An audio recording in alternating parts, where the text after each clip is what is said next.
Testing. All right. Battery lights on. Good evening. It is Monday, April 14th of 2025. This is the Stoughton Plan Commission meeting, and we're calling this meeting to order. We do have a quorum, so thank you all for being here.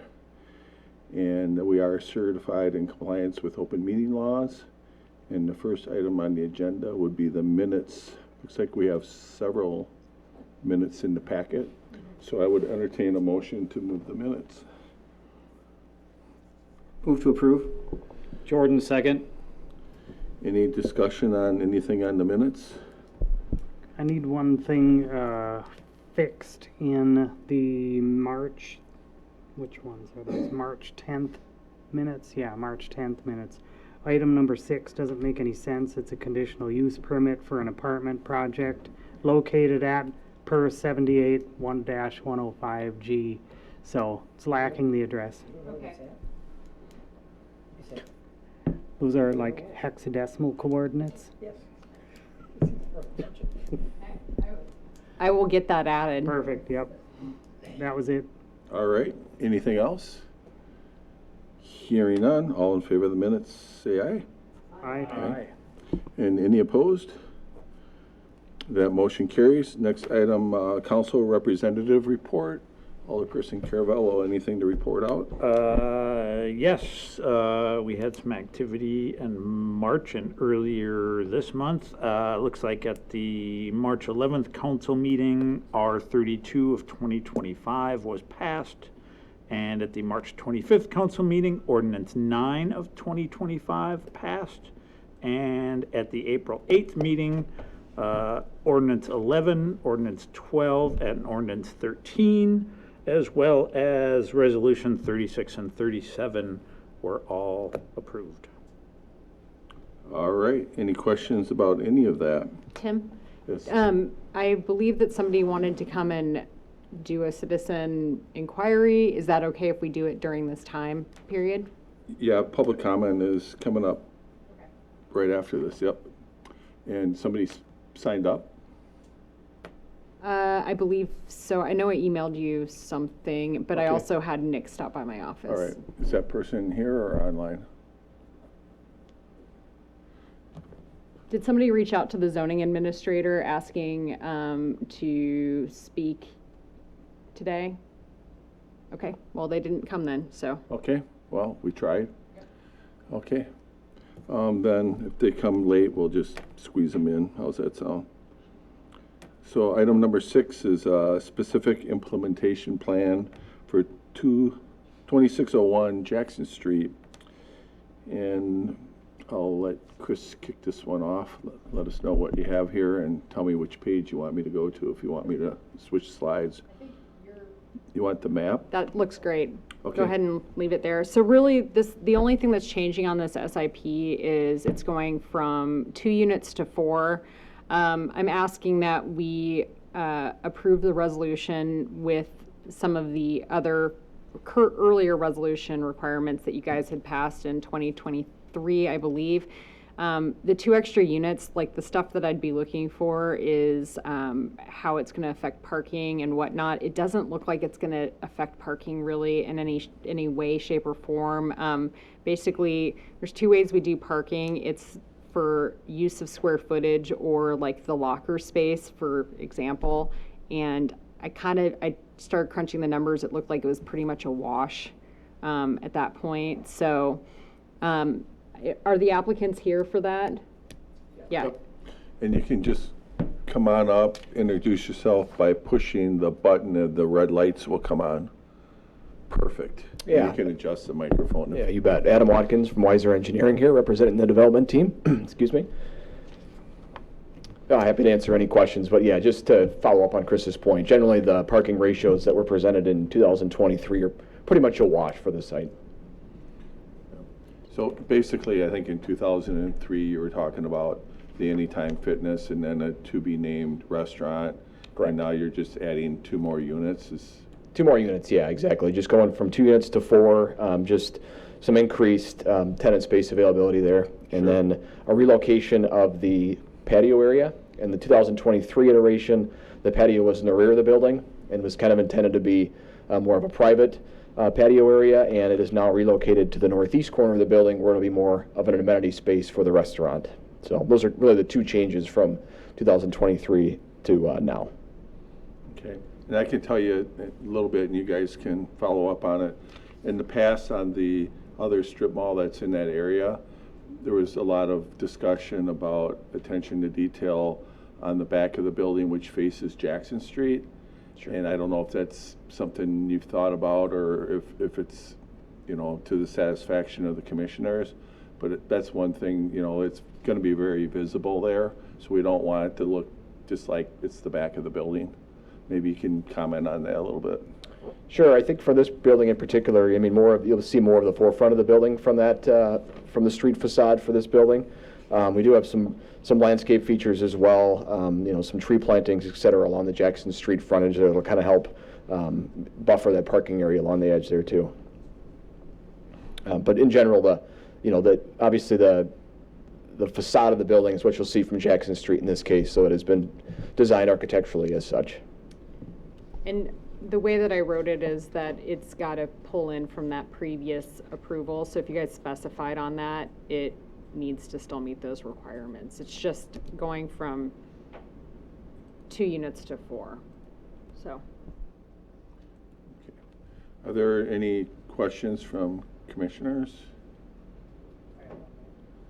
Go ahead. What does this gym space compare to, for Anytime Fitness, compare to the existing space that you guys are occupying? And if this is a smaller space, is that trending with the industry? That's a good question. I'm not sure how the sizes compare. The owner rep is not here tonight for that, but my understanding is that they are pretty similarly sized, and it may be a little bit bigger. This will not only house their new facility with their equipment, but it'll also have a couple of staff offices as well. So trending with their typical size for the Anytime Fitness facilities, standard sizes that they have seen work for their other facilities.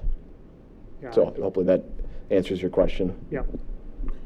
Sure. And of course, the public always would like to know kind of the timeline, and then if any of the other tenants have been identified. I know in the packet it said they had not been at this point.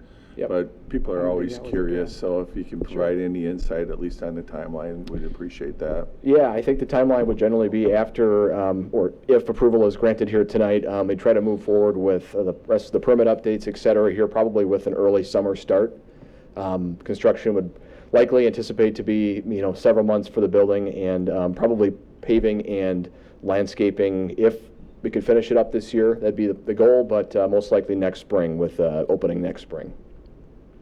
As far as the tenants go, obviously Anytime Fitness will occupy a large majority of the building. The restaurant tenant, I believe there are some discussions started, but one has not been selected yet. And the other 2 tenant spaces, I don't think there's been any discussions yet for those 2. All right. You're still in Alder, right, for one I more am. night? One more night. Alderperson Majewski.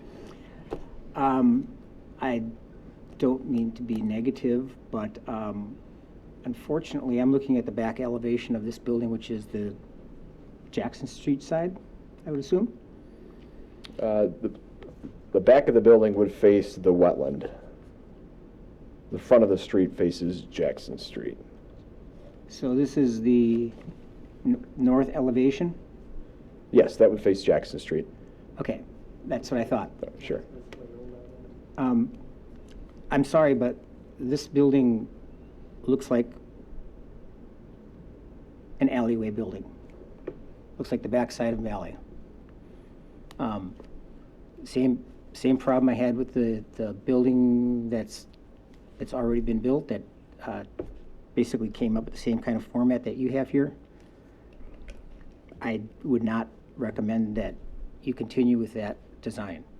I would have a hard time supporting it Sure. the way it is. It needs to have some windows, basically some doors that would look like access for pedestrians on the Jackson side street of the building, not as an afterthought. Okay. I mean, just to be clear, there are a number, we're looking at the same elevations. I just want to be sure. North elevation. Yep. You have two There's- north elevations labeled, so I think there's an error in your drawing. There could be, yeah. I apologize, and What page? I can discuss that with the architect. Jackson Street, but there's two illustrations that say north, I'm, so that's actually the back. Page 17 in there should not be, or at what least is the that's back? in the Well, it PDF faces- anyway, so I'm not sure what this one is in the drawing. Yeah, it does appear that the architect has mislabeled the elevations there. So the north elevation that has the tenant signage labels on it, that would be intended to face Jackson Street. The blank canvas, I'll call it, is the south elevation that would face the wetland area to the south there. So the north elevation with the signage, et cetera there, that does have a number of windows, the doorway spaces for each of the tenant units. The north elevation, I think, is fine. I think what Alderman Mayeski is referring to is your south elevation. okay.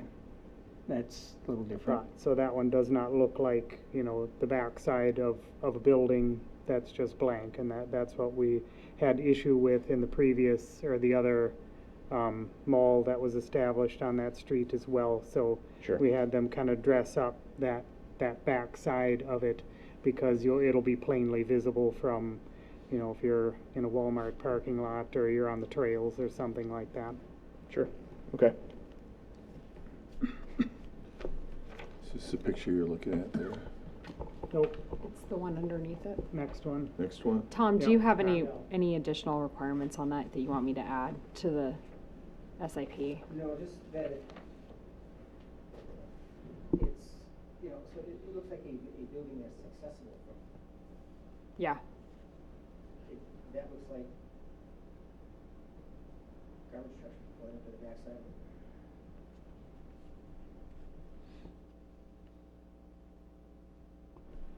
I guess something that would mimic the existing structure that's in there. Doesn't necessarily have to have, you know, pedestrian level access, but I think, what do they do, like signage and maybe windows or doors or something like that? I mean, probably would be advantageous for the businesses anyway, I would think, to make it look more inviting if you can. Yeah, I mean, they won't be able to be accessed by the public from the rear, just from an emergency egress aspect. We will have a number of trees and other plantings along that south edge too that will kind of, you know, mask the rear of the building from that perspective too. But there will not be any pedestrian access from the rear generally for the building. Tom, so when we look at the front one, you can see really distinct facade, maybe carrying that through to the back so you don't get the straight. Can we put that in? Would that Yes. work better? Okay.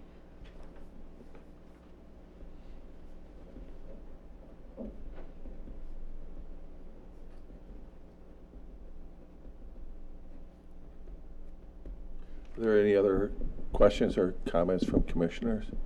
Go ahead. one last one. On your north elevation, you know, I fully realize that Anytime Fitness, the abbreviation is AF for Anytime Fitness. If you have a tenant sign next to it and then you have AF next to it, there's going to be a lot of anticipation of what store is going to go in there. Sure. Because it could be hilarious Yeah. or not. Yep, fair Just an enough. advisory. Fair enough. So do you want me to put no AF on sign? I mean, Yeah, I would think like it's- the logo would be sufficient or something. right, it's your own, that is your own business on there, but there will probably be a pool somewhere in the city as to what name is That'll gonna be- go next to it too. Yep, I'll make it talk with hilarious. the architect and the owners. That's a good comment. I will put that in the report. I think that we want to just, that way I have something to fall back on if we get complaints. Thank you. Any other questions or comments? All right. I have Sure. one thing that I'm noticing since Tom brought up, you know, trash and how garbage is collected here, and then I went looking for how that situation is addressed, and I see the dumpster enclosure way over in the corner by the access to the driveway for the drive-through. And is that the only garbage collection? or dumpster area for the whole facility? And is that just for the restaurant or? Hard to get to it. It will be for all spaces. Generally, and for some of these other situations where you have these strip mall type situations, the trash carts get wheeled down through the access ramp into the drive aisle, typically through non-business hours, and they would get wheeled along through the drive-through access there into the dumpster enclosure. That is intended to serve all of the tenant spaces there. There's space for 4 6-yard dumpsters.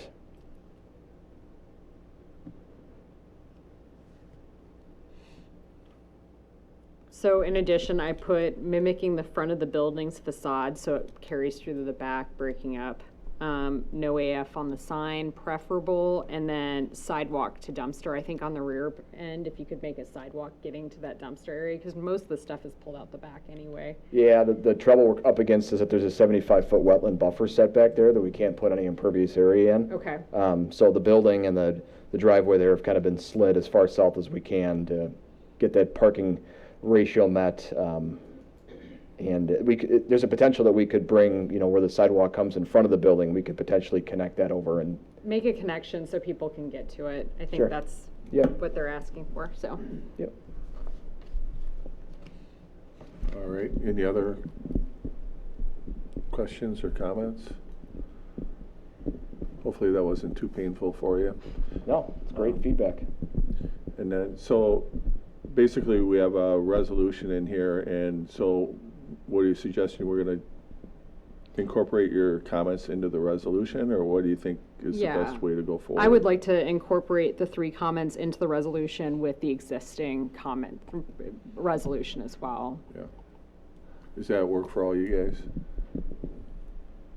Okay, and if that's the case, I would entertain a motion with the resolution with those changes. Motion. Second by Bradford. All right. Any more discussion? Hearing none, all in favor say aye. Aye. And any opposed? Your motion carries. Thanks for being here tonight. Thank you. So the SIP only has to be approved here, right? Yep. All right. Is there anything he needs bringing back here or to council, or is he good to go? I think you're good to go. I mean, you need to fill out permits and stuff, but I'll get the changes updated and then have the mayor sign it and send it out to you guys. Okay. All right. Thank you. Have a good night. Okay. Item number 7 is information survey for the comprehensive plan and website. I'm going to stop sharing here, and I think I saw Lisa logged in online. How would you like to have this conversation? And Katrina's here as well. Who's doing the talking tonight? I think mostly Lisa's going to talk, so I'm just here for any technology issues and to kind of step in as needed. Yes. So can everyone hear me? I'm here online. I will be discussing the comprehensive plan survey. Is the volume good, Mayor? Yep, the volume's good. Is there anything I need to display, or are you just going to walk us through it? We can walk you through it. You did just have the attachment, the survey, if you want to share that. Otherwise, we're Okay. just doing an overall discussion about it. All right. So while the mayor's loading that, this is the PDF version of the comprehensive plan that we wanted to get into the packet. And we are excited to say that the plan is to have the community survey open May 13th through November 3rd. And the survey includes questions from each element of the comprehensive plan, as well as the demographic questions listed at the end. To promote the survey, we have a campaign that will be started here at the end of April that has the utility bills with a save the date mailer that will be sent out to all residents in Stoughton. We have flyers that we will be posting around town, emails sent to our local service clubs and organizations through the database that was shared with us. Additionally, we have translated the survey into Spanish, Albanian, and Ukrainian to help reach more members of the community. We will have paper copies of the survey available at the public library, City Hall, and the Senior Center for those without access to internet. And we are here tonight to answer any questions you may have about the survey or the platform the survey is hosted on. And then we would ask for your support of a just general approval via vote, approving this survey, so that allows us time to get this in a nice format that we can send out to all residents the week of Sent to Mine. So if there's any questions, you can ask me or ask Katrina, and we will answer those here tonight. I would just like to say, we're looking for a motion, but that's not to say if you see something that you want changed, I would encourage you guys to reach out to, Katrina. They're more than willing to listen, so.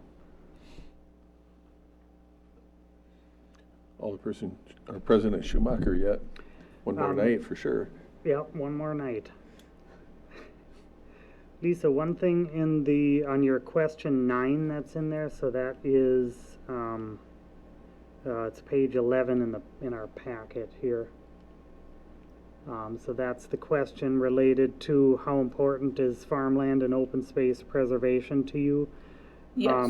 I would like to see that question moved down into land use instead of into transportation. Seems to fit a little bit better within that category. Absolutely.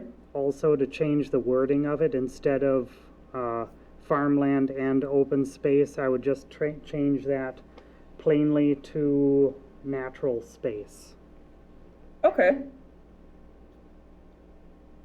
We will make that change. Great, that's all I had, thanks. You're welcome. Any other comments or suggestions from commissioners? I actually had a couple of things that Go I ahead. thought might be, I just wanted to point out and see what people's thoughts were. There was, and I don't know exactly where these were, but there were some of the questions that just said pick 2. And I was looking at that kind of thinking, well, would it be a better option to have people prioritize of the 4 options, go that way instead of picking 2 of the options and have them say, what is your first one, second one, third one, fourth one? Okay, who'd like to answer Yes. that? Lisa? I can go ahead. So we do have a ranking option. There are a couple questions in there that are ranking. I'm okay with changing them to ranking. We did want to make sure that we weren't making people do the same task over and over. So we tried to mix it up. But if there are any that are like specific to your thoughts of what you would want to know in like the ranking order, we can go ahead and change them. I just didn't want to go and do all of them as one format. Okay, so you're just trying to break it up so it didn't look like people were answering the same thing over and over, kind of. Yes. Okay, which makes sense. Yeah, I'll have to take a closer look and see which particular ones. I just wrote a rough note to myself. And then on number 6, and this was being very nitpicky, but what the heck? There is an illustration, and now it's not coming up really. There was an illustration of a duplex, and there it is. And Yes. I was wondering, since that is kind of not what I would call what we normally see in Stoughton as a duplex structure, Side by side. and I would say replace that with something that looks more like a ranch duplex, which I think is more, Sure. that's kind of what we have more commonly here in town, if that makes sense. Yes, I actually did get a bunch of photos for the housing chapter, and one of them is a duplex, so I may use that photo. Otherwise, we'll look at stock photos for ranch style. Okay. Those were my 2 comments right off the bat. All right. Anybody else have any comments? Commissioner Farrell? Yes, I think probably would be under transportation, but I don't see anything, maybe there is, regards to parking, especially downtown. Is there something we can get our finger on the pulse of how people feel about that? So at this time, regarding the comprehensive plan, it's not necessarily an element that we want to bring up in this. I think a parking study would be an additional plan, more information. We need to do calculations. open to others' thoughts on if they would like to include it, but it just isn't something that's pertinent to the comprehensive plan at this time. And I would add, one of the things we're doing, I think, Chris, you're doing this, right? We're doing some mapping.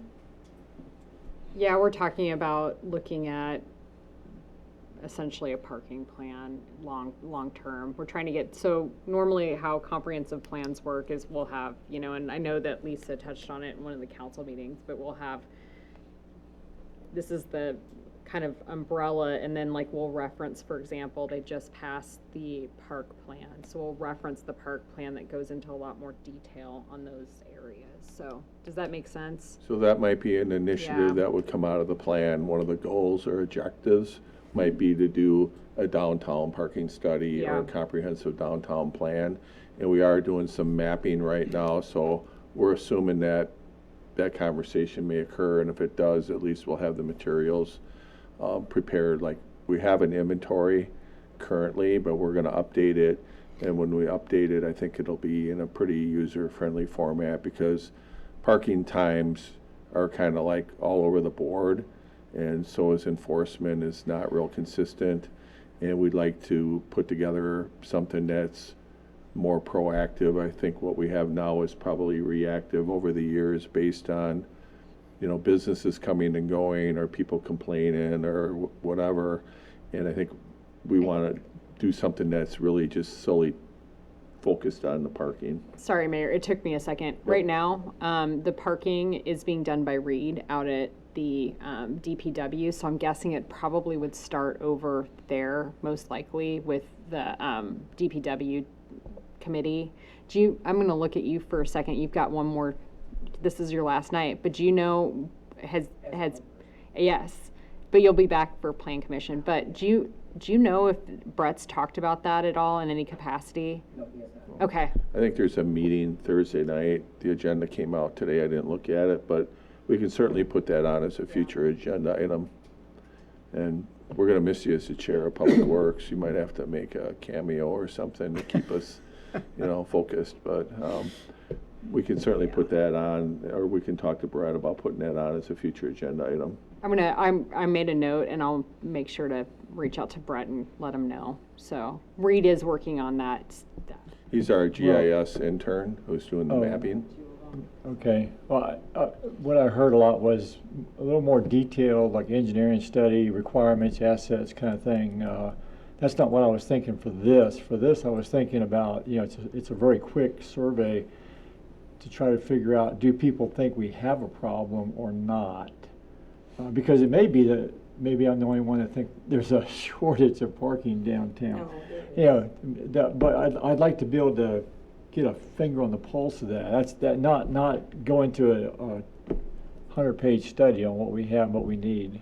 I think right now, when he was talking about the mapping, they're doing an inventory of what we currently have, and then it'll reference. But it's funny because first of all, parking will be the death of me as a planner. That's just how it works.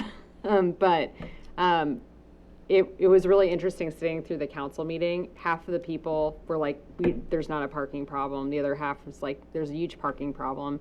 Things to keep in mind are it's between $20,000 and $30,000 per stall to put in a garage that a lot of people do not realize. So just something to think about. Older person. You're jumping ahead of where I'm trying to So get to. you just want to get an opinion, yes or Yeah, no? I mean, we ask them, you know, I'm sorry, I'll turn this on. We ask them, you know, is road maintenance an issue? Is traffic congestion an issue? I doubt traffic congestion is if you've lived on the East Coast. So, you know, one of those items could be parking. Yeah. And then if somebody says, yeah, you know, I don't really care about road maintenance or congestion, but parking is horrible, so I'm going to pick that. And that just gives us a feel for, you know, where do you want to focus your engineering studies to go further. That's what I'm trying to get to. All right. Did you capture that, Lisa? Yes. Okay. We do have space for an additional question. The only issue I have with the parking question is it's not something that we are going to be discussing in the plan. So other than the results going to the Plan Commission and being in the appendix, it's just not something that we will discuss. So I do want to make sure I save any possible room in case there is another question that might be more important to the comprehensive plan. Lisa, you and we can talk about it later. It might just be adding on to an existing question. Okay, So. that sounds good. All right, thank you for that. Thanks for the clarification. Alderperson Majewski? Okay, two things. First of all, I'll throw my 2 cents in on parking real quick. I don't think we have a parking problem. I think we have a line of sight problem. People, if they can't park and see where they want to go, they have a parking problem. We have parking, it's just not where they want it, so where they can see when they park, where their destination is to be. Like a mall, huge parking lot, there it is. Versus we have parking behind the buildings, got to walk around the building to the front. Anyway, that's just an observation on my part. Back to my question that I wanted. On 18, we are talking about manage future growth and land development. And we have these categories, and they have preserve green space and farmland, encourage mixed use, and you have development, housing plus commercial. What about we have this tendency with zoning to go with, we have housing, which is single family, multifamily. We don't mix them together in neighborhoods to disperse and to soften. And that may be a category that would be advantageous to look at.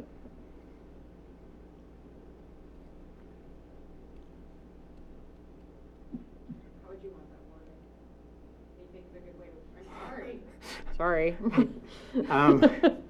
Well, you could say, instead of, housing and commercial, or you could say Like maybe mixed density? mixed densities, housing types. Yeah, mixed density and housing types, okay.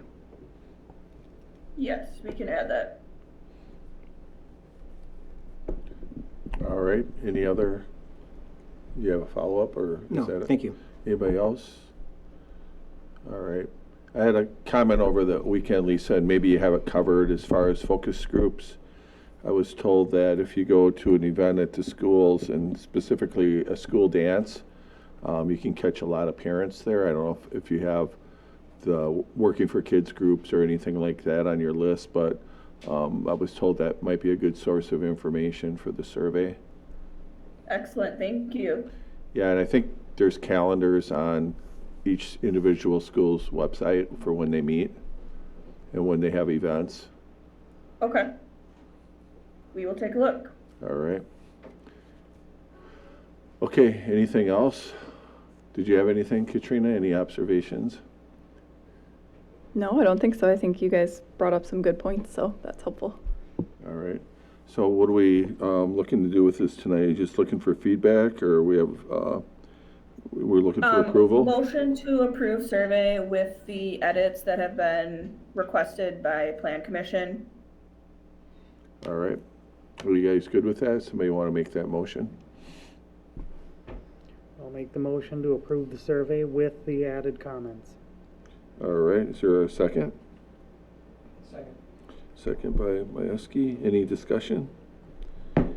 Hearing none. All in favor say aye. Aye. And any opposed? That motion carries. Thank you both for being available. Thank you. You bet. Have a good night. Have a good night. Okay, next item is let's see, information on the RDA site. So the RDA individuals are here. I'm going to go ahead and let them speak. If you guys want to come up and you can give your presentation, and then we can go over the planner's report. What they're looking for is feedback from the board. And so this is not, there's no actionable item. They're looking for feedback. So if you guys are okay with it, we can let them do their presentation, then I can go over my planner's report, and then we can open it to discussion. Are you guys okay with that format? Does that work for everybody? Okay. All right. So I think I have it queued up for you, and you can give me the nod or the wink or whatever to advance it. Push the button there, the red light should come on. There it Right. is. Hi, my name is David Voss. I'm a development project manager with the Alexander Company out of Madison, Wisconsin. I've been with the company for 36 years. The first half of my tenure there was as an architect, and then the last 18 years I switched over to development project manager. While I was an architect, I was on Wanakee Plan Commission and Wanakee Westport Joint Plan Commission. And after moving out of Wanakee, they retained me as a consultant to provide architectural critiques of plans that were coming into the Plan Commission. So I'm more accustomed to being on that side of the table than this side of the table. I have representatives here from Potter Lawson and JSD who will present the architectural design and the site design and landscape features. But the assignment that we gave our design team was from our standpoint, was fairly simple. We wanted a 3-story building over parking. So the parking is below grade, the 3 stories above grade. And we had feedback from the redevelopment, the RDA, that they wanted to see something that was unique to Stoughton. They wanted to have a Scandinavian design, and they also wanted it to reflect on the industrial character of the site. So I was looking at the challenges of doing something that's Scandinavian and something that's industrial, and even as a former architect, I was like, I don't know where I'd go with this. So the only other request that I had of our design team was that I wanted the balconies to be mounted on the outside of the building. I knew that many of the units were going to be perpendicular to the riverfront, and I wanted people to be able to go out on their balconies and be able to look to the south and appreciate the views of the river in Mant Park. So with that, I turned the challenge over to our architectural team, and Kirk is here from Potter Lawson, so I'm going to give him the dais and let him explain how he came up with the design concept, which, by the way, I was very pleased with. I didn't know how he was going to do it, and I didn't know what to expect, but after seeing it, I was very pleased, and the RDA seemed very pleased with the design as well, so hopefully you will as well. Hi, I'm Kirk Bedrowski with Potter Lawson Architects, and to kind of go over our thought process behind this whole thing. I kind of wish that you had talked about the memorandum or before. Just want me to do it? I can do it now. I would like to, so they Yeah, understood sure, the basis of why we're presenting some of the Sure. things we So are. if I'll that's go okay. ahead and I can shift gears on you guys. It's not a big deal at all. Okay, so if you want to have a seat, so you don't have to stand the whole time. Yeah. Okay. And you're welcome to sit up here at the Yeah. table too. Yeah, you'd if you like. want to. Yeah. So if you want to go ahead and pull up my planner's report, you Alright. can. Yeah, just give me a second to find it. I gotta go back and then share.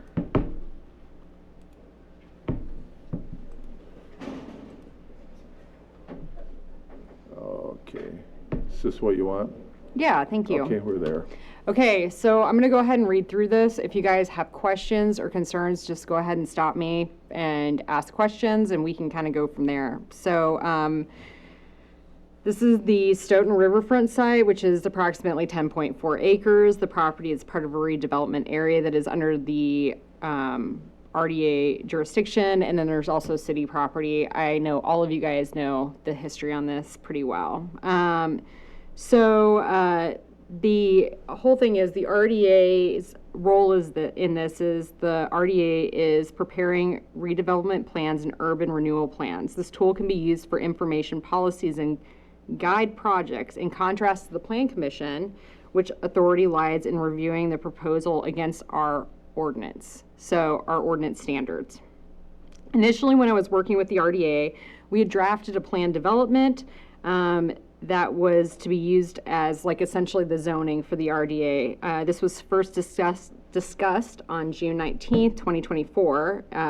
It's actually number 9. I just put it on there so you guys could reference where it was. The pursuit of the plan development, Riverfront Development District, was then replaced with Riverfront Design Principles. So to make it clear, that's not an ordinance. And while you guys can use it as a guideline, at the end of the day, we have to fall back on our ordinance, right? So I want everybody to understand kind of the history on that. So currently, the property is bound by 4th, 7th, and South Street at the Yahara, and it's zoned MR 24 on 11/10/20 2015 by ordinance 0-17, 2015. I know you guys are all excited because you have all lived this, but I'm going to go ahead and refresh your memory. So Stoughton Riverfront Development then had a general plan development for the area on 12/28/2021 by ordinance 0-29, 2021. That was also accompanied by a CSM. The CSM was never filed.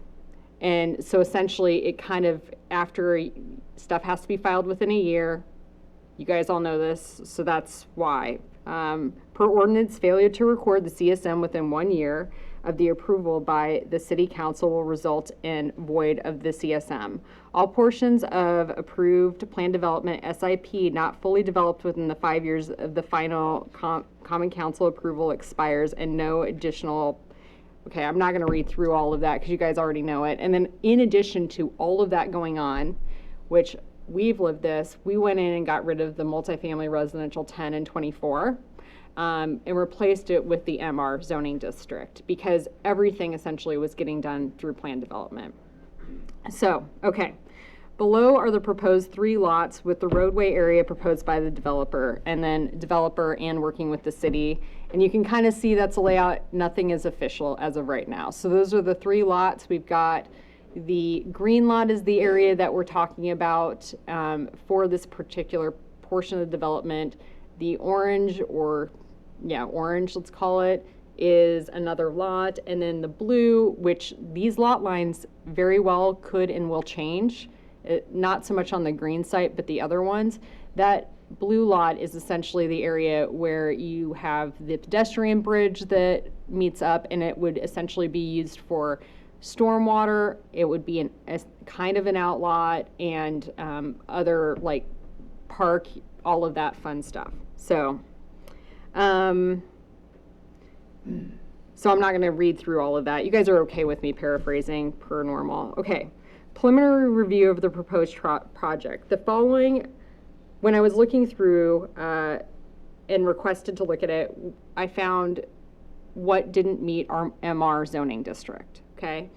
And that's why we're here, is because if they want to go this direction, they're going to have to ask for a plan development, and I need you guys to outline what you need in order to get that plan development. Does that make sense, right? So I'm going to go ahead and go through some of these. So when reviewing the project, the current zoning district, MR, was applied. The following are the flexibilities the developer would most likely be requiring. So I'm already on page 3. Sorry, I've gone ahead of you. So we've got the minimum front yard street frontage setback is 25 feet from the right-of-way. This is such an odd lot that it actually is on several sides, as you can see. The proposal does not meet the minimum requirements for the street yard setback. Additionally, on 66-706, street design standards are being updated and need to be met. Tom can fill you guys in on that. So, flexibilities. If the Plan Commission would like to use the plan development giving flexibilities for the setback requirements, the developer should design the building that engages with the street sidewalk.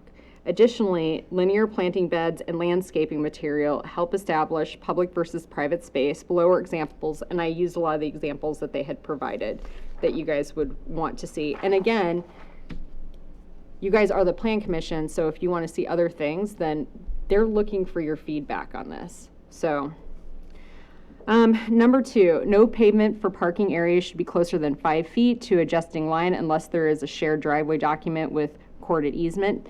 This area is odd. It's unclear, and this has nothing to do with them. It's just I can't tell. It is unclear how close the surface area to the adjacent lots of the single family. Additionally, requiring a buffer yard combined of distance, vegetation, fencing, and berming, which resulted in reduction of visibility and other interactions with the adjoining property. And then I reference where you need to go for that.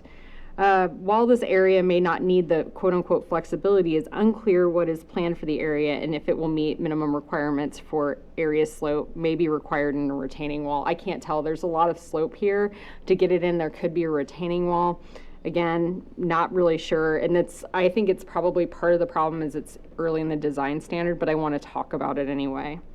Due to the slope of the area, so this is the flexibility that you guys could look at asking for. Due to the slope, The area will most likely require retaining wall, a tiered retaining wall, depending on the height, with a fence on top for safety could be a good compromise for the reduction of the 5 feet of pavement setback, while adding screening so the headlights are not shining directly into the single-family homes. Number 3 is lot coverage. Lot coverage will need to be provided and reviewed by the ordinance. This is pretty early in it, but because of the fact that the stormwater is being done off-site, I wanted to bring it up. I'm not going to read through all the requirements on that. This has not been provided and is unclear whether the green space numbers can be met. It should also be noted the stormwater area is being provided by the city, like at the city-owned property, as a way of helping accommodate the property. Flexibility, the 30% could be shifted from green space to outdoor usable space. Usable open space, meaning land used for recreational resource amenities, and then kind of goes into more. So one of the things that we could do is we could say, okay, so they can't meet green space requirements or usable, we could shift it to usable open space requirements and then count like enhanced balconies or other spaces on that. That could be a way of, providing flexibility. So number 4 is the facade for the multifamily residential that has not been provided at least 3 of the followings, and then I read through those. Access to the outside space, here's what you could use as flexibility. Access to the outside space is an important aspect of design and making the balconies a more interactive aspect of the design. Ground floor residential facade should include direct access connecting to sidewalks and incorporate elements such as stoops, porch rails, and create transition between public and private. The second and third balconies could be incorporated into the facade and changing wall. I tried to use what they provided in their PowerPoints as ways of enhancing. So you can see, if you scroll down, Tim, sorry, bud, you can see that's what was provided up, and then you can see what's proposed below. There's one unique feature of the building, however, it isn't cohesive throughout the project. I think that's the arc that they talk about and the pull into the Norwegian feel. It'd be nice to see this on, so like that view right there is, I think, onto 4th Street. So that's what you're seeing when you're driving on 4th Street if you're over by the utility building. Having some of those more visible elements and then incorporating those into, like, I don't know, stoops or, I'm not an architect, so.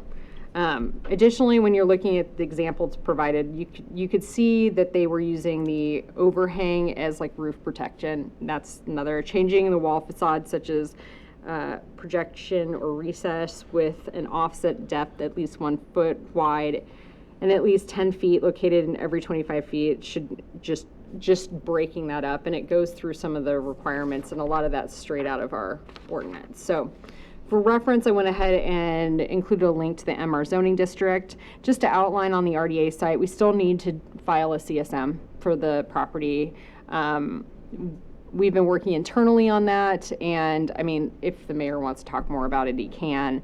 And then in addition to that, if they go the plan development route, they would need probably a 2-month process to hammer out just for approvals, and it's got to go to council for 2 readings and all of that fun stuff. So with that, do you guys want to take over then? Yeah. To stay here or go? If you want to stay there, you're totally welcome to. All right. Okay, can you hear me?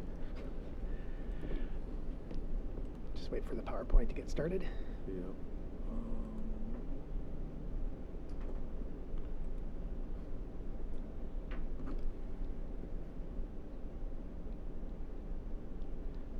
Should be good to go. Awesome, thank you. Again, my name's Kurt Biedrowski with Potter Lawson Architects.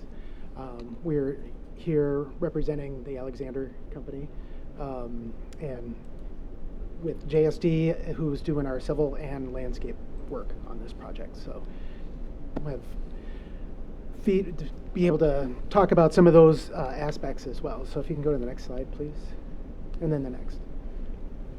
So this, oops. Whoa. This slide is representing.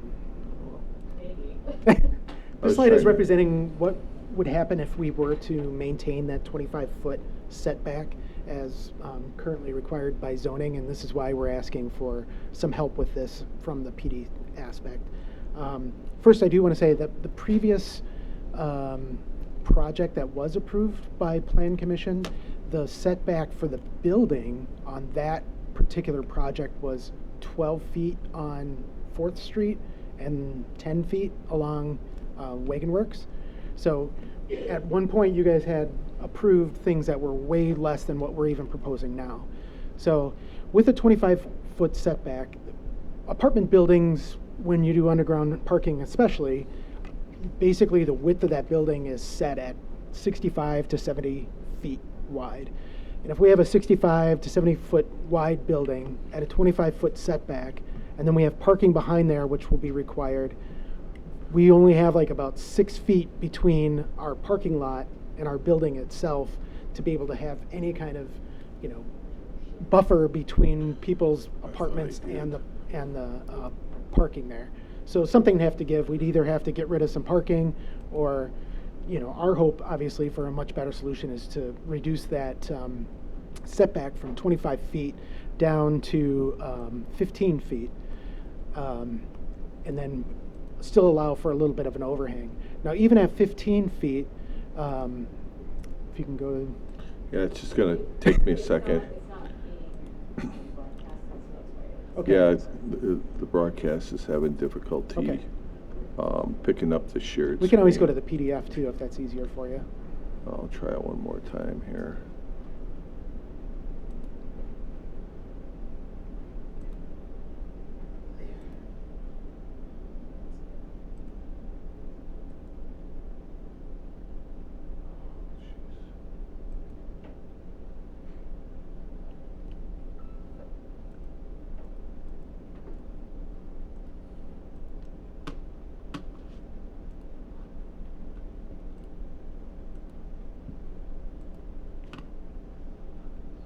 All right, what's going on here now?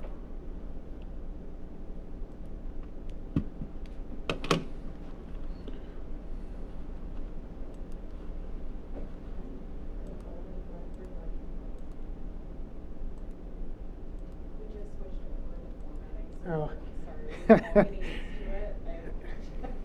Okay, Technology. I see. I was like, the mayor does. All right. Driving, so. I think I see what's going on here.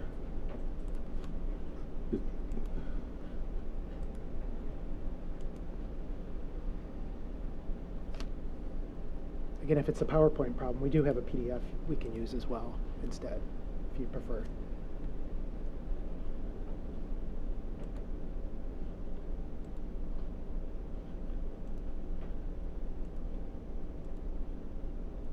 Okay, I see what I have to do for now. Am I on the correct slide? Yes. Okay. Where to go? Okay. Go ahead. Okay. So this is trying to address that first point that was brought up, and the summary of the setbacks being problematic for us. The same thing is true for the green open space that's in here. I think isn't it like a 50% open space? I think we meet the 30% then, for sure, because I believe we're at 40%, aren't we? I think we're at 63 for impervious. So we would meet that one. It's just when it was at 50%, we weren't able to meet that. But I think, okay. I would say what we typically see for apartment buildings like this on spaces, it's 70% impervious, so 30% would be likely to be used for the green space, which we more than meet on this site. The other thing is, if we do the 25 setback, we do lose quite a number of units in our building as well. And this is all affordable housing for these two buildings right now, so opportunities lost in Stoughton for having some affordable housing. If you go to the next slide. So this is just kind of a section showing what's happening at 15 feet. And then so you can see like with the sidewalk and the street and everything, the building does feel pretty far off from where the sidewalk is, so it's not like encroaching on top of people as they're walking by. If you go to the next slide. Just want to make one point for you real quick on this.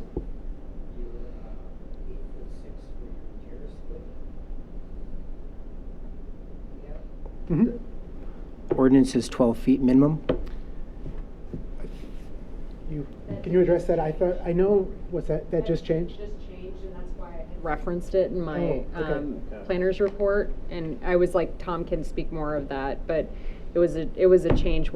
They're essentially doing road dieting and wanting to see larger, like, green space terrace widths in general, so, yeah. Okay. If that's the case, then we're probably going to ask for less than 15. I mean, you know, because we'll still be the same distance from the street itself. But if you go to the next slide, so this is 25 feet. I mean, you know, you're gaining some, but not a ton of space in between there. So I guess our argument is that the sense of building being imposing, if you're losing that 10 feet, is not as imposing as you would imagine maybe.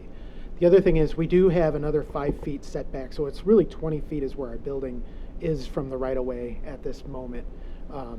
Balconies overhang, but they're pretty light balconies, but we're designing. So that's where our extra 5 feet is allow our balconies to overhang. So that's why the building's being pushed back a little bit. Next slide, please. This is just, as mentioned earlier, some examples of buildings in the area and elsewhere where a building is closer than that 25 feet and can be successful and feel like a town and not very imposing, even if it is 3-4 stories tall. Next slide, please. And these are some examples just from Stoughton of houses and buildings that are right on the streetscape that, again, make it feel, in my opinion, a lot more like a homey town, a place that you want to walk as you're going by there. And I think that's one of the main things we want to emphasize here on our site is being a walkable area that everybody wants to go down because the park access is right there and everything too. And then the next slide. And this is, again, in Stoughton, where that 25-foot setback kind of pushes those houses back almost to a point where it feels a little bit vast and you lose a little bit of sense of that space that you have when the buildings are a little bit closer to the streetscape. Next slide, please. So these are just the civil plans kind of showing how we're outlining this with the setbacks all set in there. You had mentioned the 5-foot setback. We can meet that setback on the back. Yeah, no, I understand. Yeah. We were kind of playing with it a little bit. We weren't sure where we needed to be, but we can meet that if necessary. And we are planning a retaining wall back there right now. The other thing is you had mentioned the parking lights.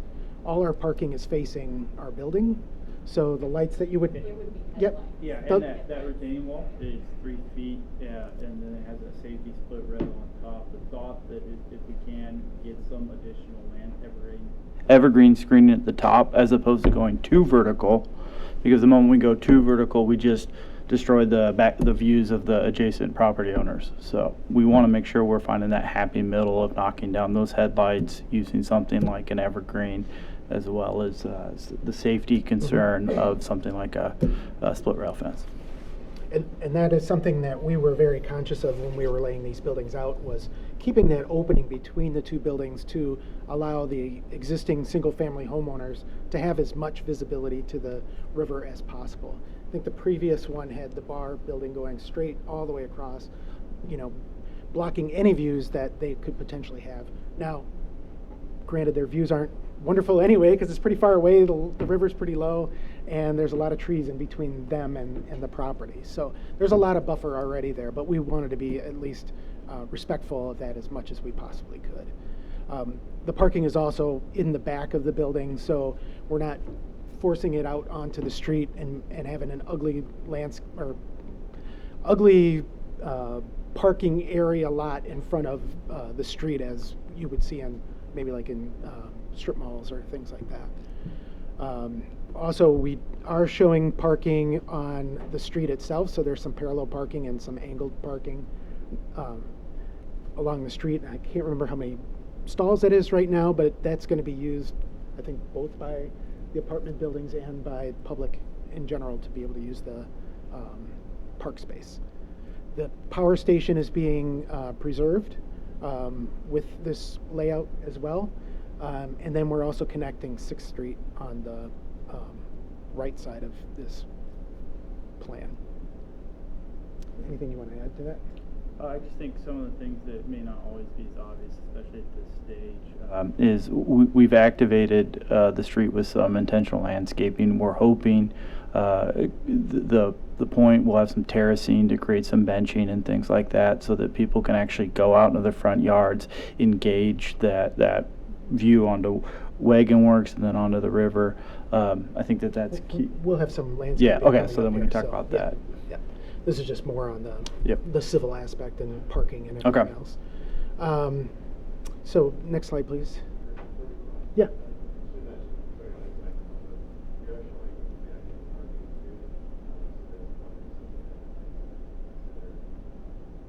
We've done back-end parking in other developments, and I've seen it in other cities. It's a safer solution for parking because you're not having to back into traffic. And especially with the angled parking where we're showing it, we see if people are going to be parking and unloading kayaks from trucks or vans, that they can pull them out the back of their vehicles onto the sidewalk rather than pulling them out into the street itself. So I'm going to just interrupt for a second. This committee isn't going to decide anything with the street parking. So, and one of the things I've run into problems, we will not be counting any of the street parking towards the development. And we don't. Yeah, we don't. just, I want to make that very clear. So like. It's not included in any Yep. of our calculations. Yeah. Yes. We have not So, included in any of our I want to make it abundantly clear these guys are not counting the street parking towards their development, and then all of that would go to the other committee for street. So. Okay, thanks. Yeah, yeah, thank you for bringing that up. So the buildings are going to be bookended buildings with identical layouts for the most part, and design. In this one over here, the underground parking is accessed from the right side of your screen there, and it goes underground, and it's exposed, and then we have a retaining wall that's going just to the north of that, that's holding up the parking that's to the east side there.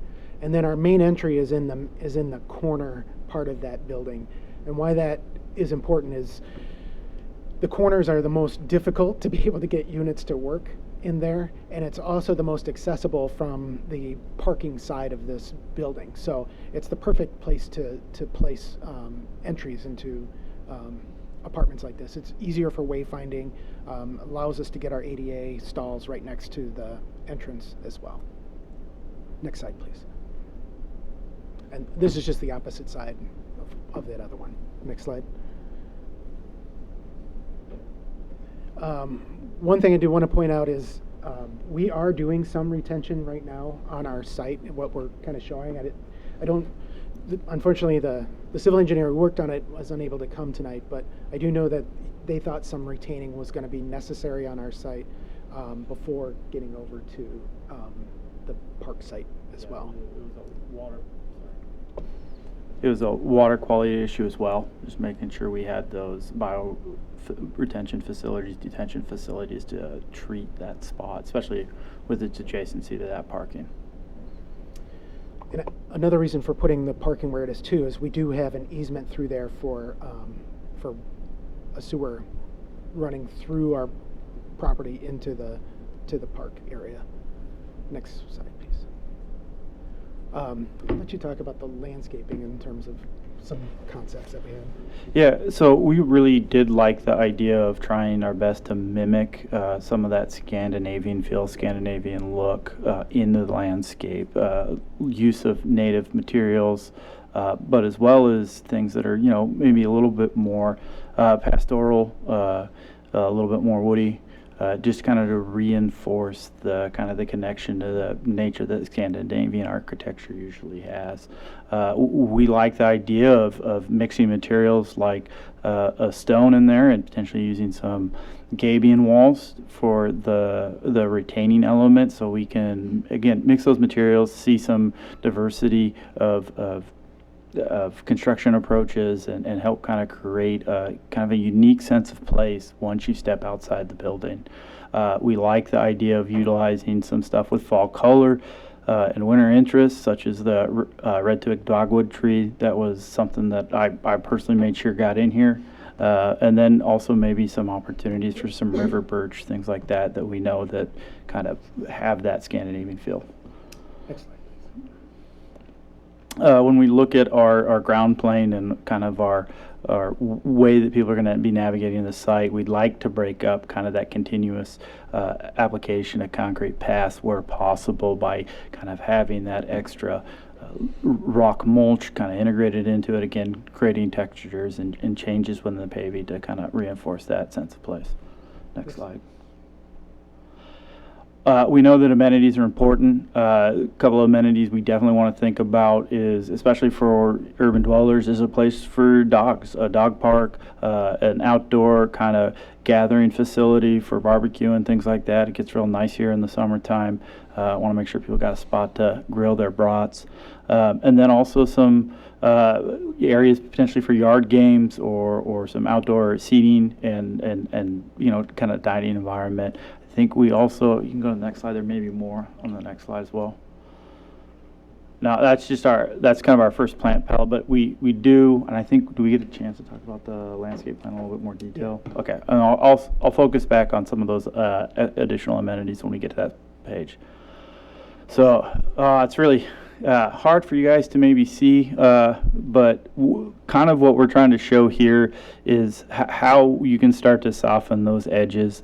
The use of our landscape is intentional. When we go back from, or we utilize some of those ornamental trees to help soften the edge of the building, but still allow for that street engagement. We know that we got those existing trees behind us. We want to be thoughtful of those. We actually are placing a small dog park that is kind of in the northeast corner of the site. And the reason why we placed it there is we had the most room there, and it allowed us to have about a 10-foot buffer between the adjoining properties, so we could get some more robust landscape screening in there. Not too many other spots would allow that to happen, but it's something that we need to have. It's basically an expectation these days for most apartment complexes, so we wanted to work that in. We also wanted to make sure that there was plenty of eyes on it, so that's where we put our amenity space with our grill station and our overhead trellis next to that to make sure we're having people kind of, you know, internally patrol the site. And then on the other side, we introduced some planting beds. We would very much like to see people use the seasonal approach here, and in the summertime be able to get an opportunity to maybe grow some vegetables or work with the property group to have those opportunities and have a little fun and be able to spend some activity outside, you know, just mending their garden. I think the other thing too that we just really like is trying to get that engagement across the street. And so, like I was mentioning earlier, we did try to have some spots where we were terracing things and trying to hold some flat spots for lawns, as we know there's a fair amount of slope between the building and Wagon Works and 6th Street. But we think that those would be fun places for, you know, to go read a book or something in the middle of the day, have a picnic, things like that. Just another spot where it, you know, gets people out there. And then it also kind of reinforces that street concept or street engagement concept that we definitely think that this building is doing with the outward-facing balconies like they are, but we would like to, if we have any leftover landscape space between the building and the sidewalk, to program it where we can, you know, get the most out of it. I failed to mention earlier about the grading. The street from the north to south on 4th Street side, it's about a 6-foot drop from there. So the building is really exposed on the outside, and it makes it difficult to have walkout units on some of those floors because, you know, you're 4, 5, 6 feet in the air. And on the other side, it's even worse. It gets down to 10 feet difference between the two. So we did try on the north end as much as possible. There's 2 units on the ends there that we have direct walkouts onto the street. We also have a continuous sidewalk that goes from our interior to the exterior to the north and to the south. And we also have a couple of walkouts from our parking garage onto the street to go to the park as well. So we're trying to engage both north and south of the site as much as possible, given how much slope we have to work with. So Well, it's yeah. become a little more difficult. We also, I mean, it's one of those things, if we think about where this place is in context of Stoughton, it is going to be workforce housing. These people are going to be working downtown in some maybe those establishments, and hopefully we can get them to park once and not take up some of that parking in the downtown, and use, you know, these means of ingress to kind of, you know, permeate out into the surrounding area. We definitely was an emphasis, and that's what they talked to us about, the architect, when we were thinking of our landscape plans. How do we encourage people to get outside, stay outside in this space we have? Correct. Next slide, please. So this is just a greener picture of what it is to make it kind of pop a little bit more, so you can kind of see where the single-family houses are in relation to our buildings, and show you a little bit more how the street are kind of being set up. And even though, you know, we're not that 25-foot setback, you can see I think there's plenty of green space around our buildings now for plantings and everything else that we need to do in those areas. Next slide, please. So just real quickly, I want to go through, oops, you missed one, I think.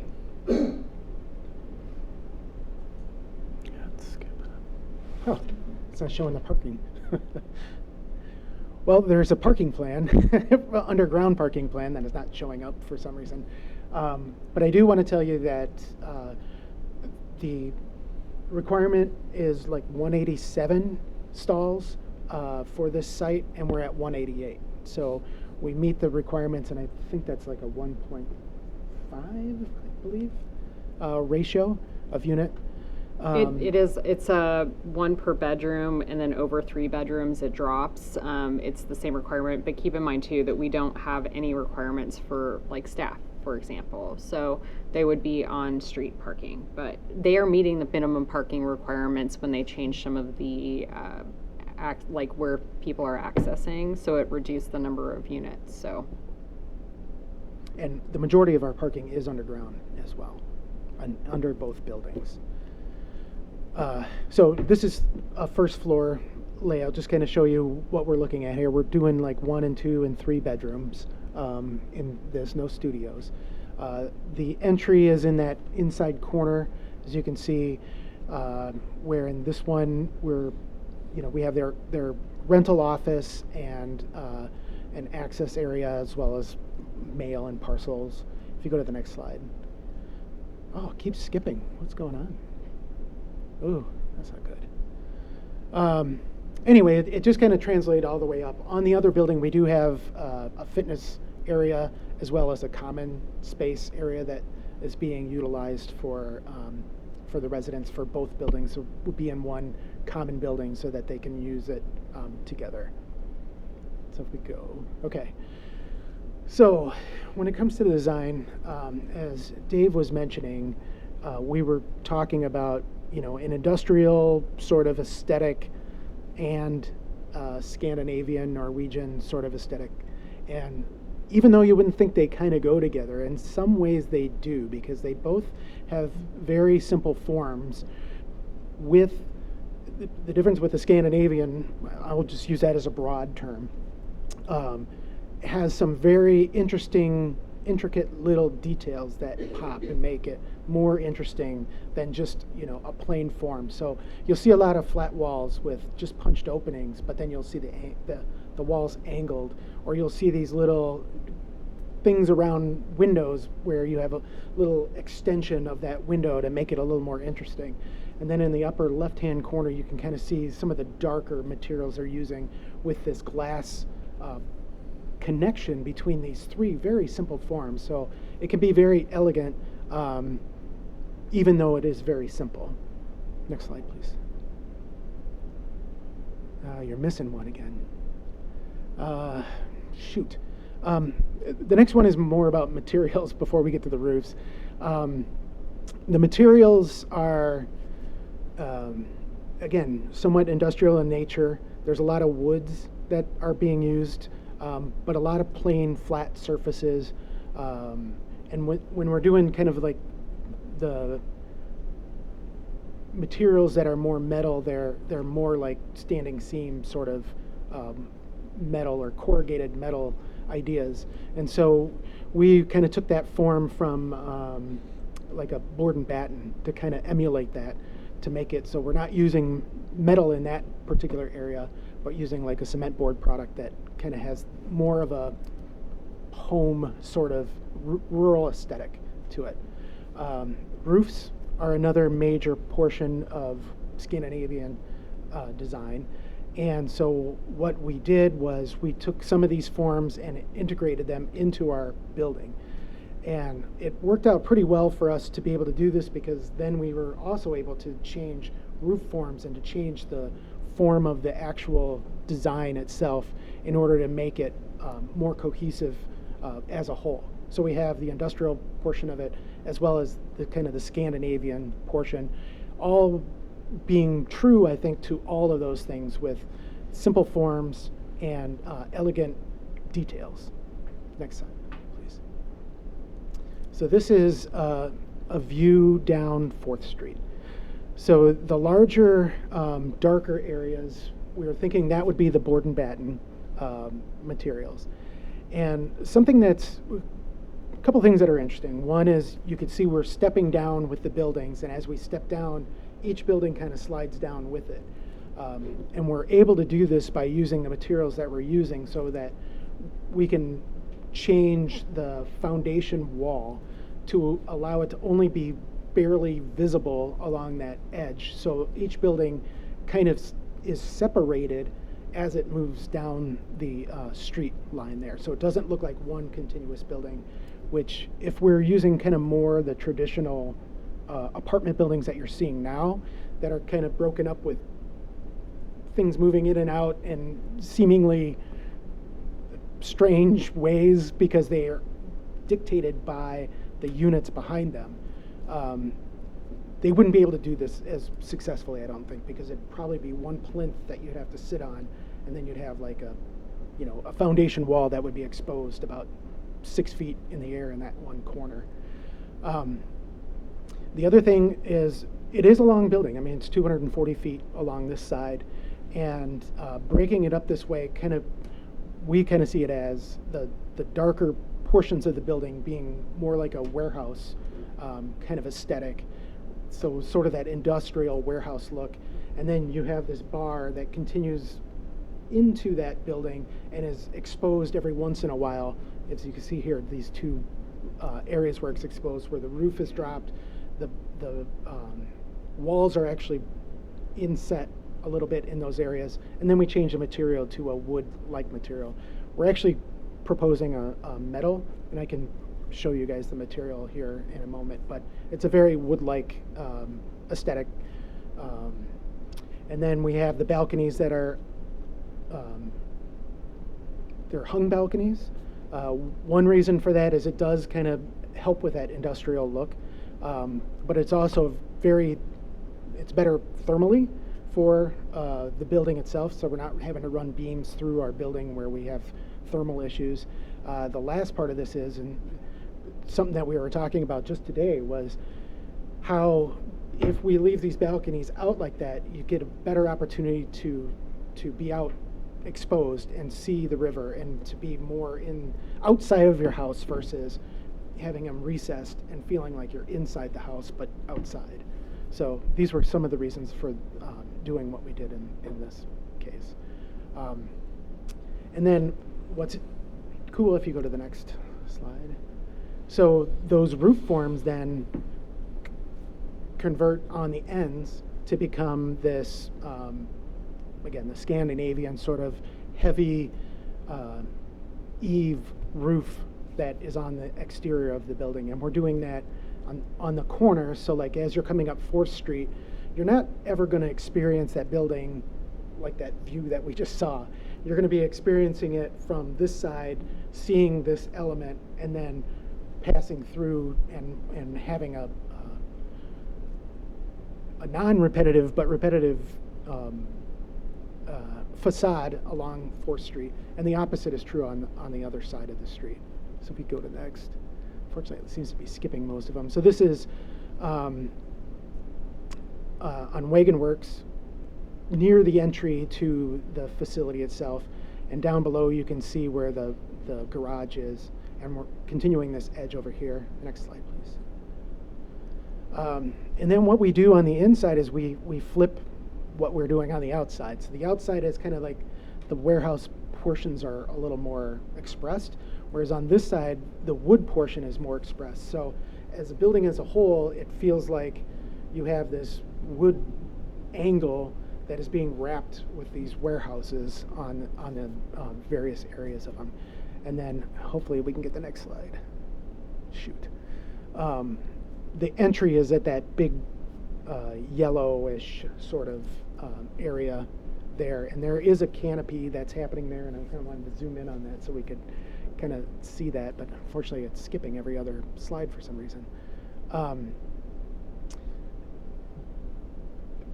But the colors and stuff that we're using here, which unfortunately we missed that slide too, are kind of colors that were chosen from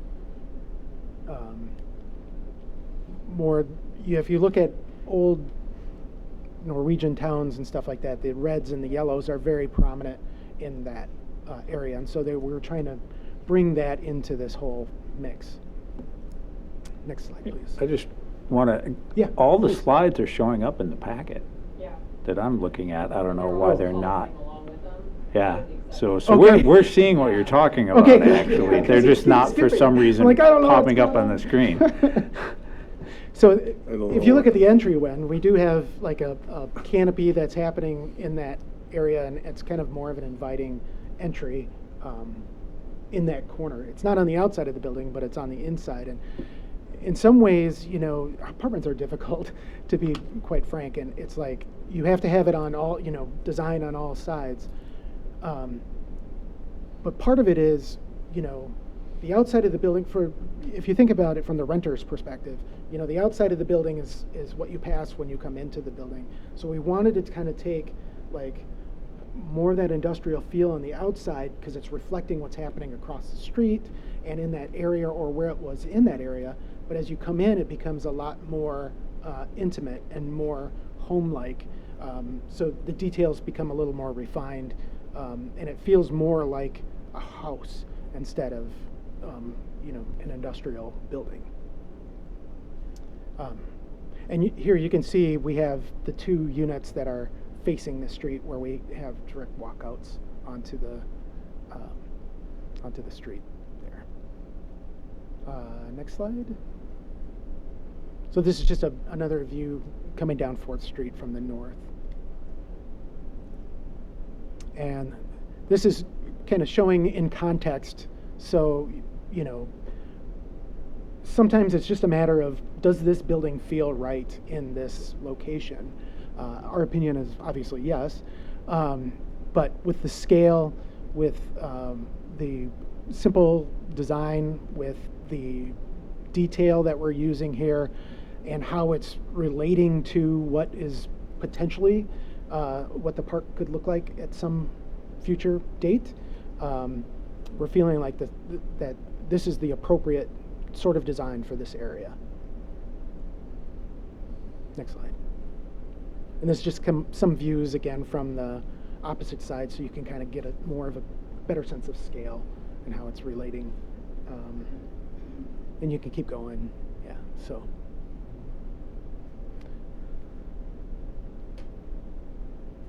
That's our presentation. Sorry it was a little long, but trying to get you guys to understand what we've been working on for the last several months here. So I'm going to jump in really fast here. So if you guys, I don't want to beat a dead horse, right?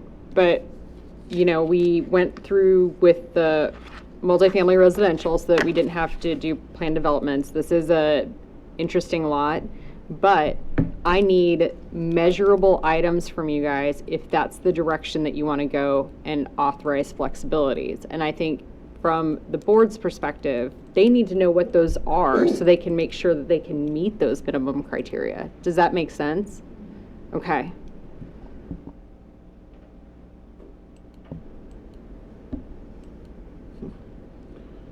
Sorry.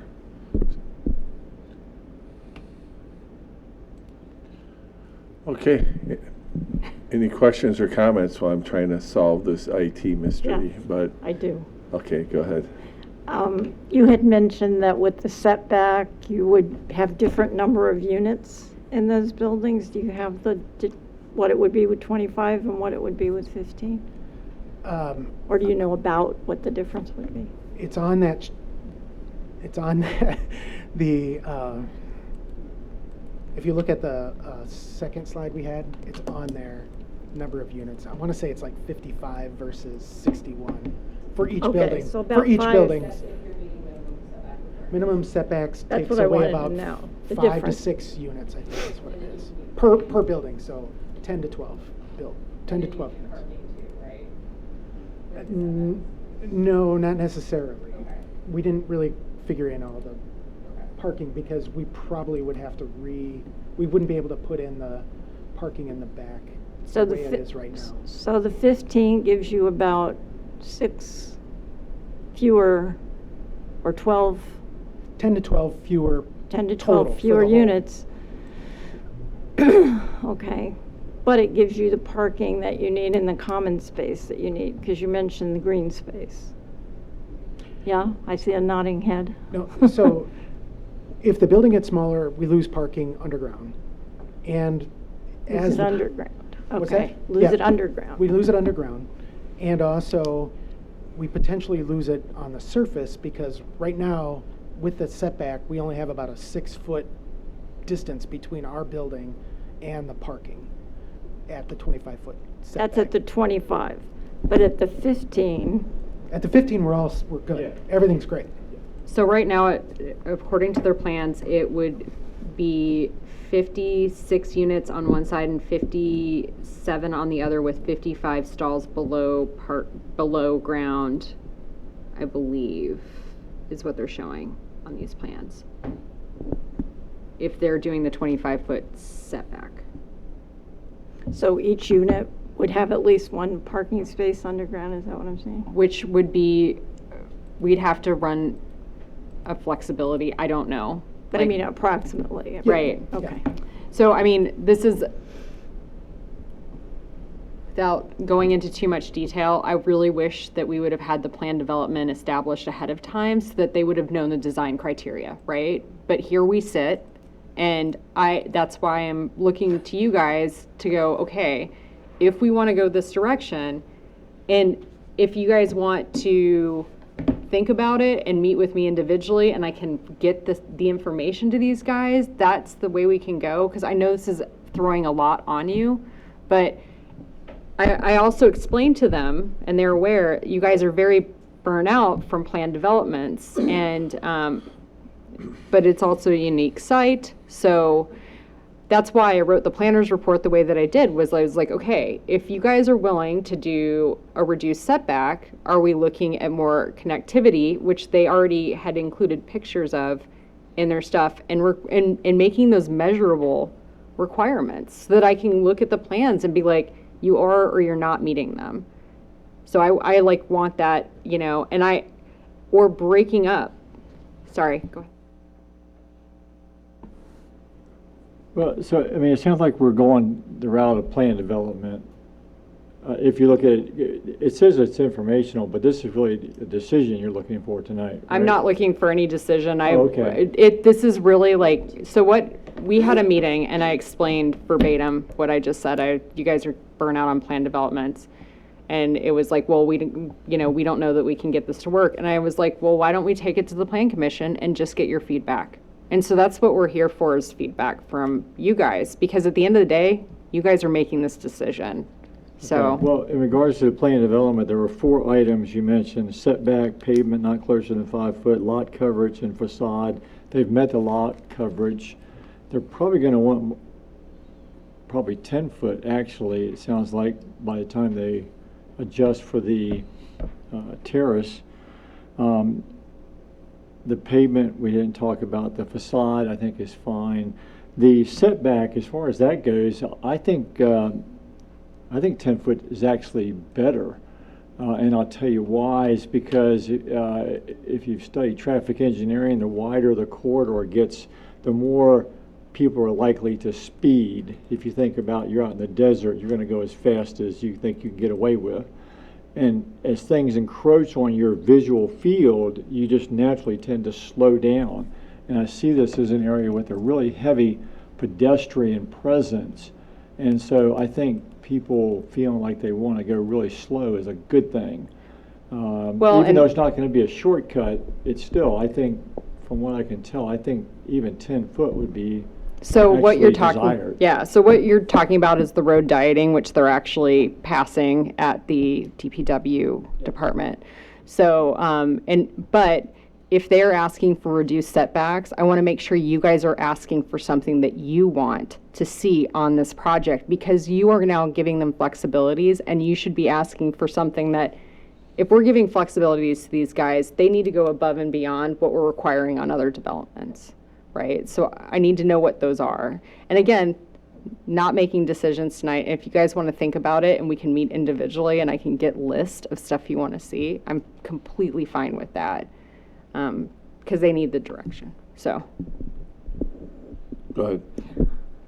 You know, I think that you've done a great job in incorporating the city. One of my concerns with the last plan was that I believed it cut off the development from the rest of Stoughton.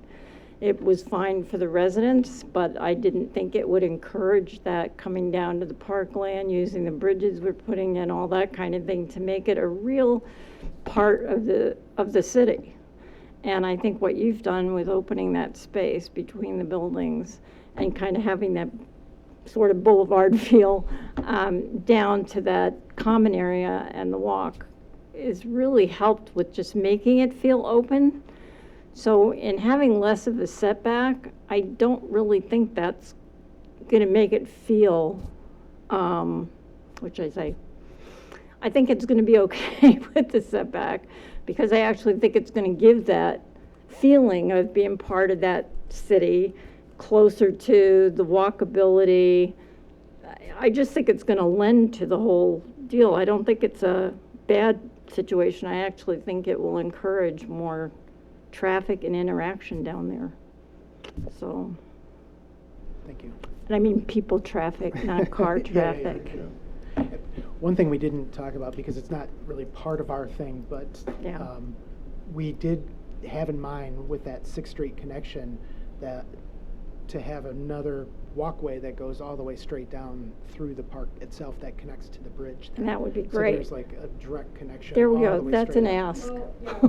Yes, but that is going to be at DPW, guys, and it needs to be through the Parks Department, which I cannot stress this enough. And so, let me encourage. Let me explain something. Like, if you guys want to go the route of the plan development and reduce the setbacks, that's fine. But like, I want you guys to look and go like, okay, if we do this, the examples they gave are they tied all of those areas into the walkways, and they made them very obvious what was public and private. Or if they're not meeting facade, how do you guys want that broken up?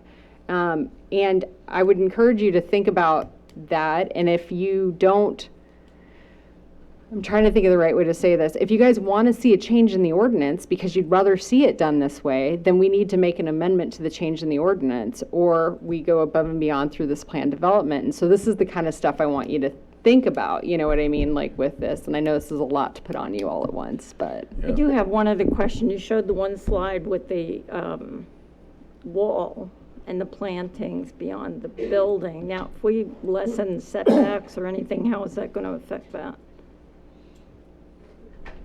You had like a wall. I wish I could figure out which slide it was. This one or this one? It was the one with the building, and there was a wall, and it was one of the building pictures. Oh, you're saying the retaining wall at the garage behind there? I don't know if it was at the garage, it looked like there were units. But you had a wall, and then you had plantings, and there were steps. It's a, Oh, well. Is the setback going to change what you're showing us on the plantings? no. Okay. I mean, as far as some of this goes, I think that the walls are going to happen regardless of the setback, just because of the change in elevation. Yeah. Yeah. Yeah, any retaining walls were there for elevation changes, not for setback issues. Okay. So I think what I'm hearing, Chris, is if we go plan development, the commission has an opportunity to ask for something in return. They don't necessarily have to I think they have to, honestly. by ordinance or You don't have to, by- but why are we giving the flexibility to these guys not asking for anything above and beyond? Why aren't we just changing our ordinance at that Well, I point? think what we have to do is weigh the balance of being able to include all the features they want versus maybe not being able to because of the normal zoning requirements. So it might be a question, okay, we can ask for something in return, but we might lose something else in the process. There might be unintentional consequences, like, if it's on a setback, we may gain something, but we might lose something else that we might feel is more important. And I'm trying to understand specifically what that might be, but I'll let Alderperson Majewski comment on it. I don't mind a planned unit development if it affords us an opportunity to look at some design changes in what you've proposed, and to look at the overall development, to make sure that we have good quality, good connectivity, come as close as we possibly can to what our zoning ordinances are right now, but also adding some features that will enhance for the residents, but also hopefully make your firm proud of what you're building. I can think of, I've got 4 things written down here right now that I'd like to see possible considerations for. And I don't think I don't share the mayor's concerns that if we are asking for something that you're going to drop something off the table, because frankly, I won't allow you to drop something off the table. Simple as that. But I think it's an opportunity, and I think in this rare occasion, I think that a P plan development is something that we should consider. And you said you had 4 things? And I will share those with Chris. Oh, okay. And, I think one of the reasons why we had fatigue on the plan development is because some of the projects came to us and it wasn't as much about design and the intention as it was about value engineering.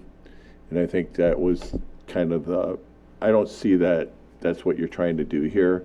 And I think that's the distinction I have between what you proposed and what caused us to feel the need to develop an ordinance that was more clear what the expectations would be. I don't think you're trying to do that here. I think you're trying to meet and balance all the needs of us and the developers and the community. But if Tom or anybody else has any suggestions on how we can enhance that, I'm all for that as well. Yeah, we're obviously willing to listen to whatever options that you guys have out there. There's some we might have to say it doesn't work or whatever, but at least we can have that conversation. We are not planning on changing what we have presented today based on if we're allowed to go forward.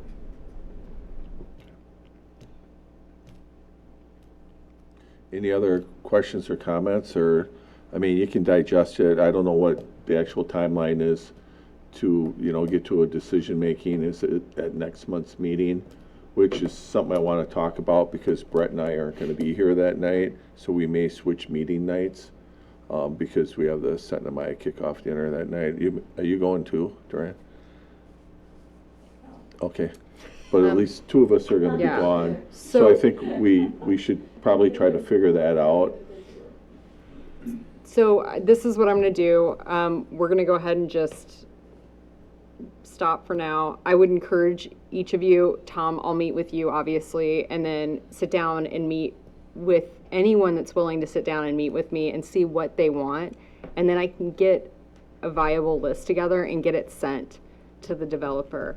But keep in mind, if this is something that you guys are like, well, we don't think that they need anything extra, or we're fine with these flexibilities, I do really want you guys to consider maybe we change our ordinance. We amend it. So, and I know you guys are going to get tired of hearing me say that, but it's true. If we keep approving stuff through plan development, we need to change the ordinance so it reflects what we're approving. So, Yeah. just Yeah. something to keep in And I mind. get that. What Chris is trying to do is follow the ordinances. Where my disconnect with that is I feel a little bit differently in a redevelopment area than I do on a greenfield, for example. On a greenfield, I'd be like, absolutely, you got to follow the ordinance. On a redevelopment, it's a little bit more challenging. I think what we're trying to do is find that balance and give them the feedback in order to get something approved. So I think, it's difficult, especially with some of the conversations we've had in the past, and that's not on them, that's on the past. So I think, as much as you guys can grapple with that and provide Chris the feedback, I think it'd be really helpful. I'm going to agree with the mayor too. I mean, I don't think that we need to modify ordinance for this particular issue, only because this is a unique piece of property in there. It's all, it's an RDA. It's almost an infill property. So, And I think you highlighted that during your presentation. I'm in agreement. I just was like, what are you guys, if they are asking for flexibilities, what are you guys asking for in return? And that's what I want you to think about. And I had suggestions on them that I pulled directly from their presentation. So. Okay. So we appreciate you guys being here tonight. We'll be in contact as far as when we're going to meet again and what we may or may not need before that. Hopefully you've gotten enough feedback to, at least understand where we're at as a commission. Thank Any you all so questions very for me? much for your time. Much Okay. appreciated. Looking right. forward to your responses too. All right, so I'm going to go back to the agenda. Is there anything that you want to postpone for tonight and something you really want to take action on because it's going to get late? Well, yes. So all of them we're going to go through, but they're going to be very fast. Okay. So do you want me to just go ahead and talk about the next item? Sure. I'll try to cue it up while you're introducing it. So this is an amendment to section 30-5B. And all it is updating some maps and other information. So it's house cleaning that's being required by DNR through FEMA. It's not very exciting. I've sent it to our lawyers. It's been noticed. I am just looking for review and approval. So.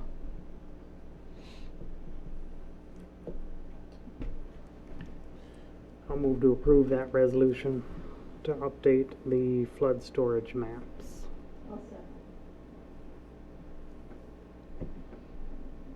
All right. And, did we have the need for the public hearing tonight? Yes, Okay. we have it. And then it'll go to council next for the 2 Okay, readings. it was second by Bradford. So we should do the public hearing, which Okay. I'm just going to gavel in and gavel out. Anybody here for the public hearing?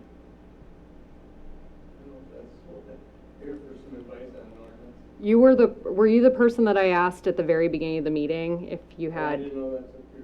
Did you talk with our zoning administrator today? Yeah, that's who I was asking Okay. for at the beginning of the meeting. All right. So We'll finish no. this and go back to Yes, that yeah. quick. Sorry about that. We thought you were here on one of these other issues. We'll close the public hearing. So we do have the motion on the table. And I know Chris has gone back and forth and provided some of the information multiple times in multiple ways to get to this point. So thank you for your persistence to get this thing here tonight. I know it's been difficult to navigate with the people that we're working with on the other side, and that's all I'm going to say about it. Thank you. Any questions or comments? Hearing none, all in favor say aye. Aye. And any opposed? That motion carries. And then the next one? So the next two, I've got the Pocket neighborhood, and then the next one after that is we're looking at doing an art district for the area downtown. I am looking for you guys just to give me the direction to go ahead and do the notices and start the ball rolling on both of these.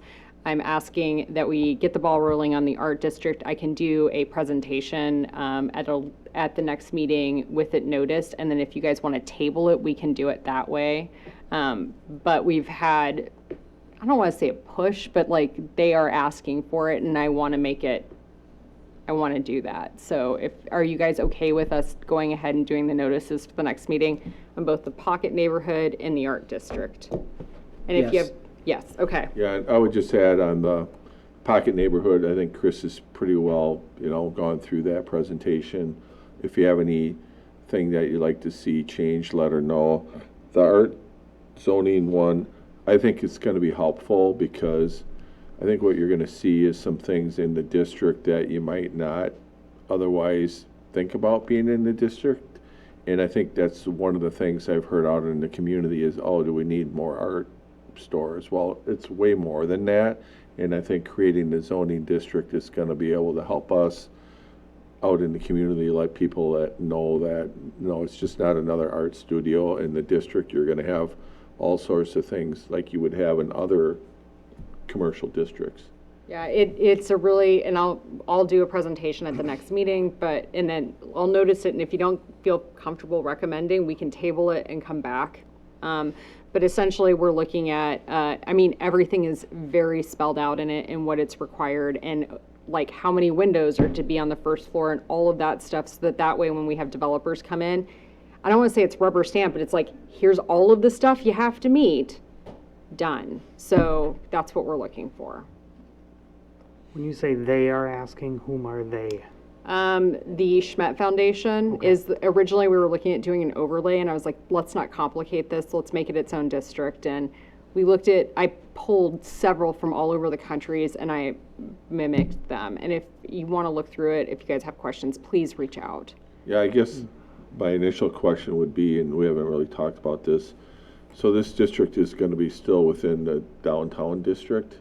So who will have the oversight on the work? Is it going to be the landmarks or the plan commission, or how is that going to work, or is that to be decided? Do you see how I'm looking at you right now, Mr. Mayor? Yeah, I know that. That's a great question. We repealed the downtown overlay district. Some of this area could potentially be in the district. Some of it might not. It depends on where the zoning lies, right? So, for example, Grand inspired and it could end up going up the hill because there's spaces. So if somebody came in and they did a rezone, we'd really have to evaluate the design. Like, the design criteria is not asking anything that's like out of the realm of what would be required in historical stuff, but just throwing wrenches at me right now. It just kind of popped up like, oh, the red light just went on. Where Well, how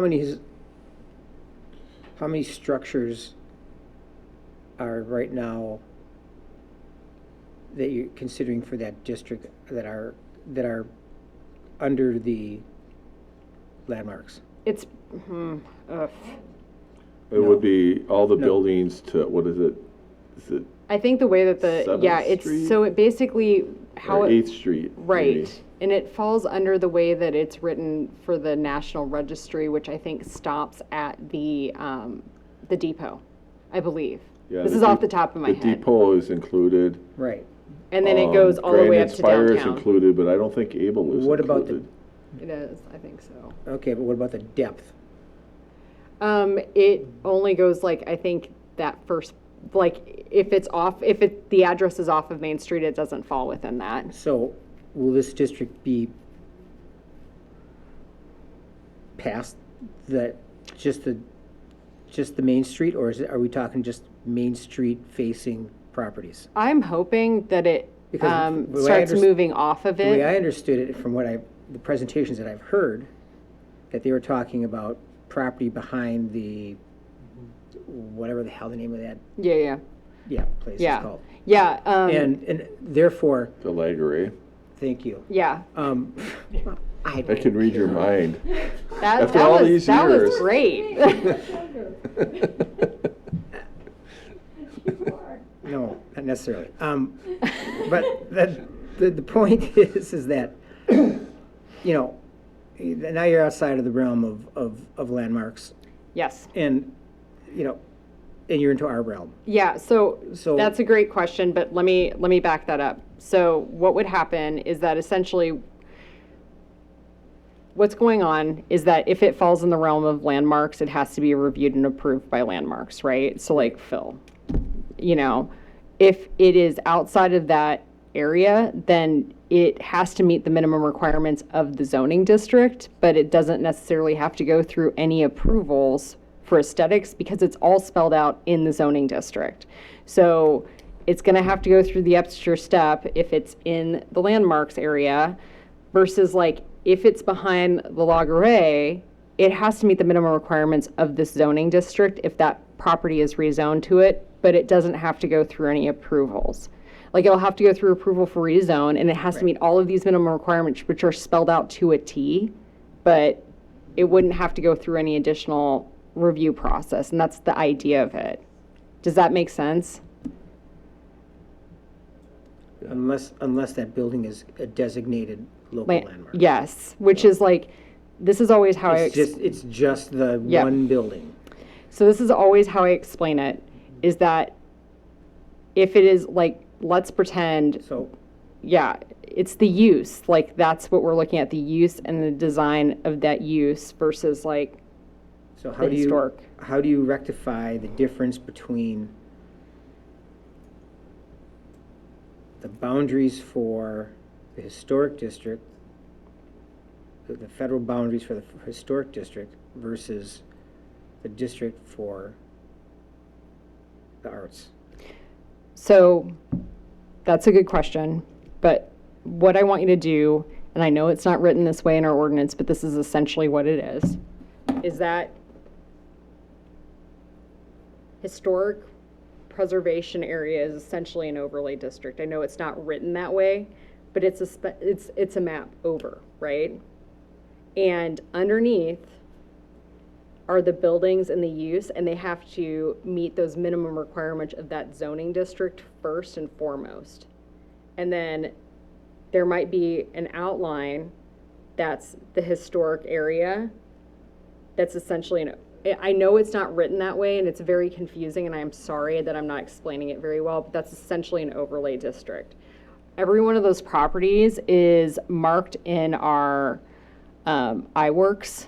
And so when people go to pull a building permit, it immediately notifies us.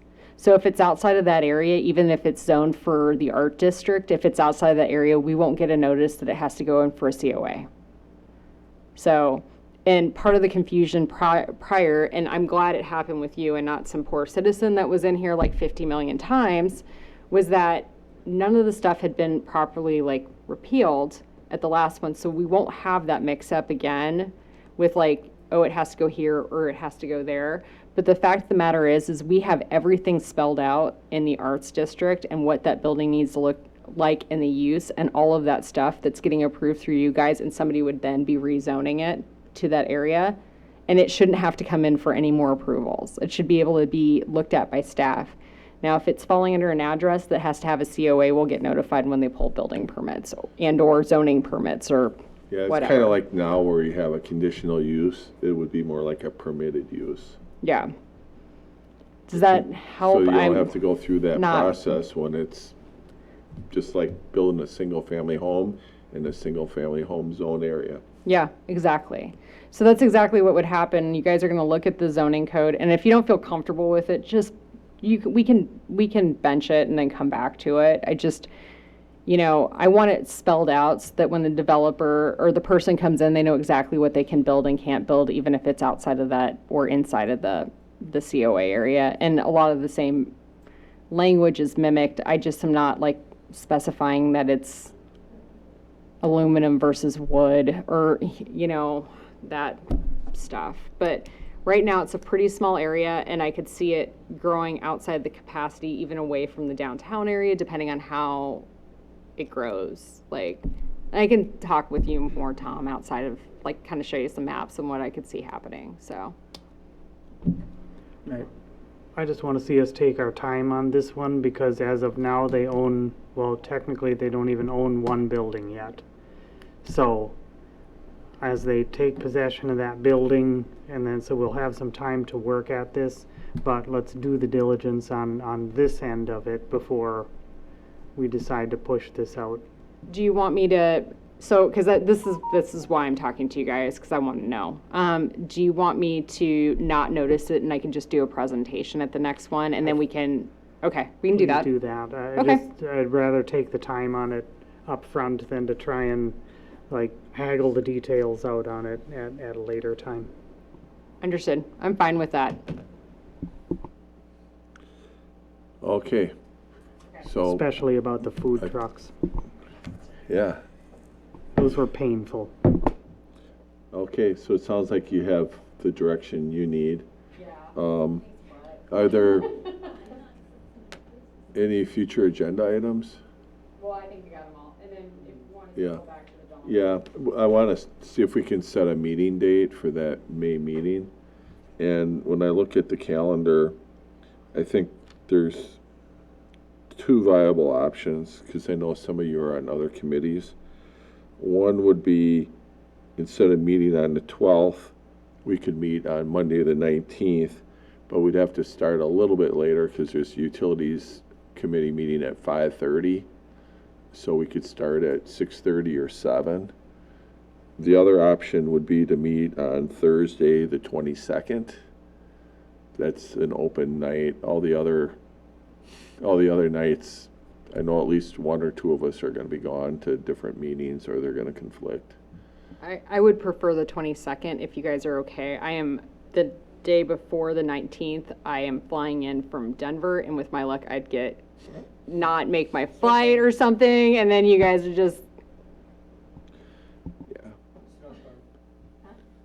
You guys, I mean, you're fine without me, but you know what I mean. On the 22nd, it would be the regular time if that works for all you guys. Yeah. Are you going to be able to make that work, Phil? I know you have a day job, so I want to be.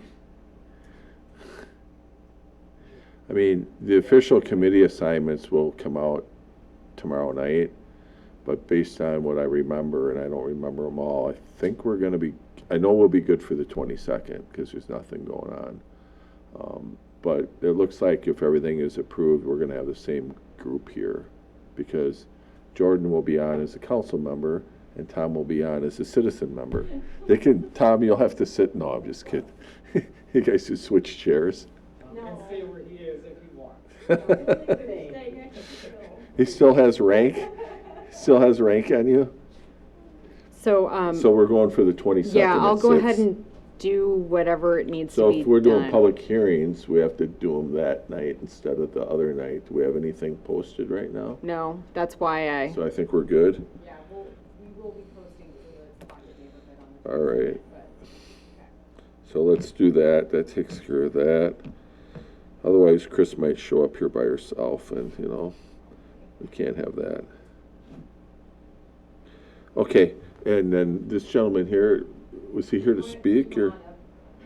So, Nick came in and asked me, he said there was a gentleman looking for direction on a setback issue. He's asked to come and speak with you guys, but it wasn't noticed or on the agenda. Yeah, so we can't really take action on it, but we can certainly hear you out, sir. And you can push the button there and the red light will come on. Perfect. Okay, my name's Jerry King. I own some property, a commercial property at 1325 Academy. And I'm looking to put, right now I have a concrete abutment that was built 25 years ago. and I wanted to put a roof on it. I came to get a permit, and it's 2.5 feet too close to the lot line. And I'm just looking for what my alternatives are, or is there a variance, or what steps I should have to take to get it resolved, or... Okay, so just for clarification, currently it's non-conforming? So what it is it's essentially a dumpster enclosure that is on the property. This is what I'm understanding, but this was also done through Nick, so please, you know. If he has an accessory structure, he only has to meet a 4-foot setback requirement.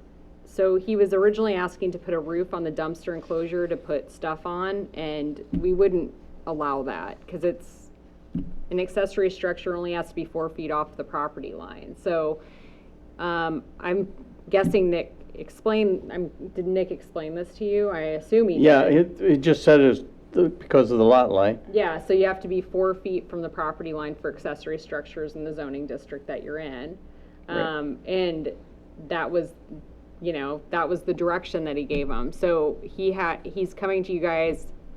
I don't know, are you normally what would happen is you can file a variance, but they're expensive. I personally would just move the shed 4 feet, or put it on the other side. But I mean, I guess If you you know what we're talking, the photo of what we're talking about? Yes. Okay, the 4 feet that is, or the 2.5 feet that's over is the drainage ditch for the city behind Stoughton trailers. And I don't know if I can buy 30 feet of the drainage ditch and then make it prevent, because the footing walls, the concrete walls are up 56 inches already.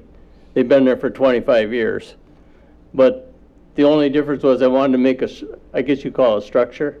It's an accessory structure when Accessory you start putting structure. a roof on it and all of that stuff. Right. Yeah. But if I guess I'm looking for the alternatives. I just want to put it basically it'll look like a garage when it's done. No electricity.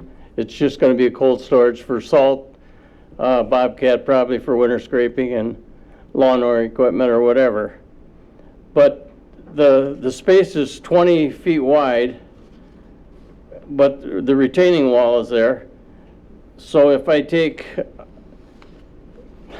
it sounds kind of foolish, but if I move in 2 feet and make the building smaller and have a cement wall here and a 2-foot space, does that come under a variance, or If you can meet the setback requirements, you don't have to get a variance, and you can get a building permit issued. So, but you're asking if you can have it under the 4 feet for an accessory structure closer to the lot line. You can ask for a variance, you can go through the variance route, or you can move the structure, like build a structure in compliance. If it's just for storage, you could probably get a Menards one and put it adjacent to this. well, my other alternative is put a Connex storage container. Is it a temporary storage container? It'll be temporary, yeah. Just it back has it in, to, like, back it in and set it in there. Yeah, everything has to meet ordinance. Like that's, I mean, yeah, so Well, it's commercial property, so you put a container on it. does it meet ordinance? We allow for temporary structures on. There's 5 of them at Stoughton Trailer next door, Okay, and that's a commercial property, same as mine is zoned. I don't know what's next door. I'm not- So it sounds like, has Yeah. Nick been on site? Did he meet you there at all? Has anybody been to your place? I think Nick did, yes. Yeah. Okay, so I think we can talk to Nick about that option. He said something about the drainage. We could ask Brett if that's an option for Yeah, I mean, stormwater, is it? It It's doesn't, probably an it easement. shouldn't really matter what's next door. It's like, Yeah, they we might should be have- meeting minimum setback Yeah. requirements, like, Yeah. so. You have 2 choices. You can move it in compliance, or you can ask for a variance, essentially. And, I mean, does anybody else have any? Yeah, that's, I guess the the question is, yeah, I could move it in. There's a concrete wall, and I could move in 2 feet on the concrete wall and build the structure and use the other 2 walls. Yeah.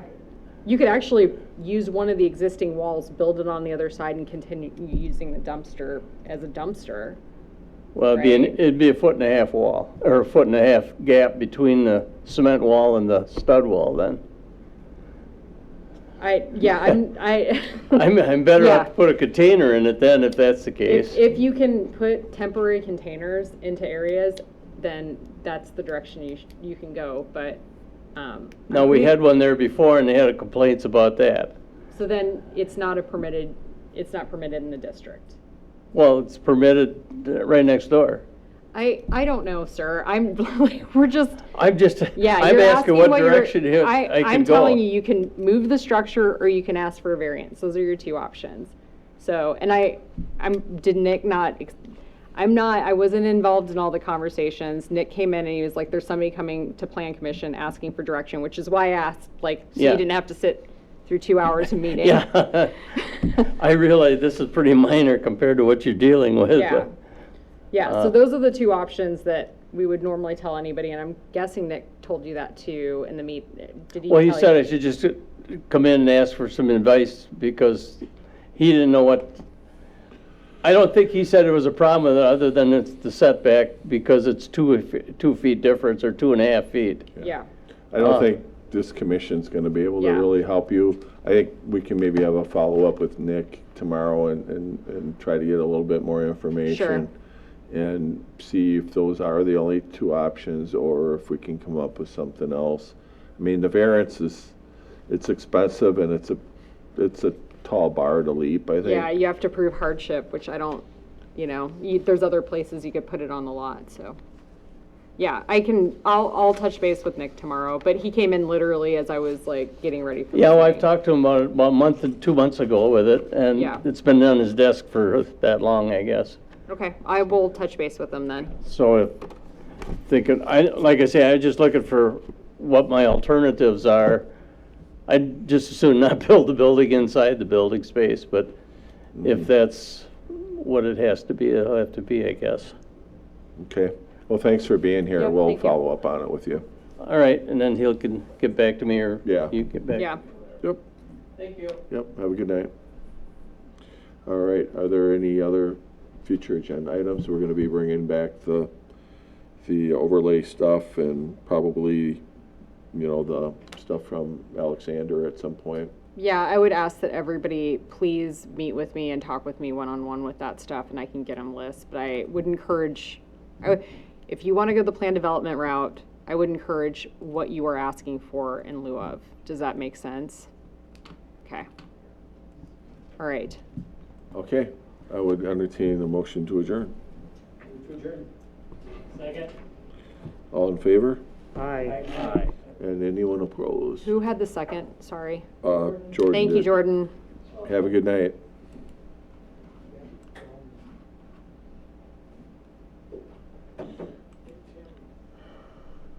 Happy birthday, Tim.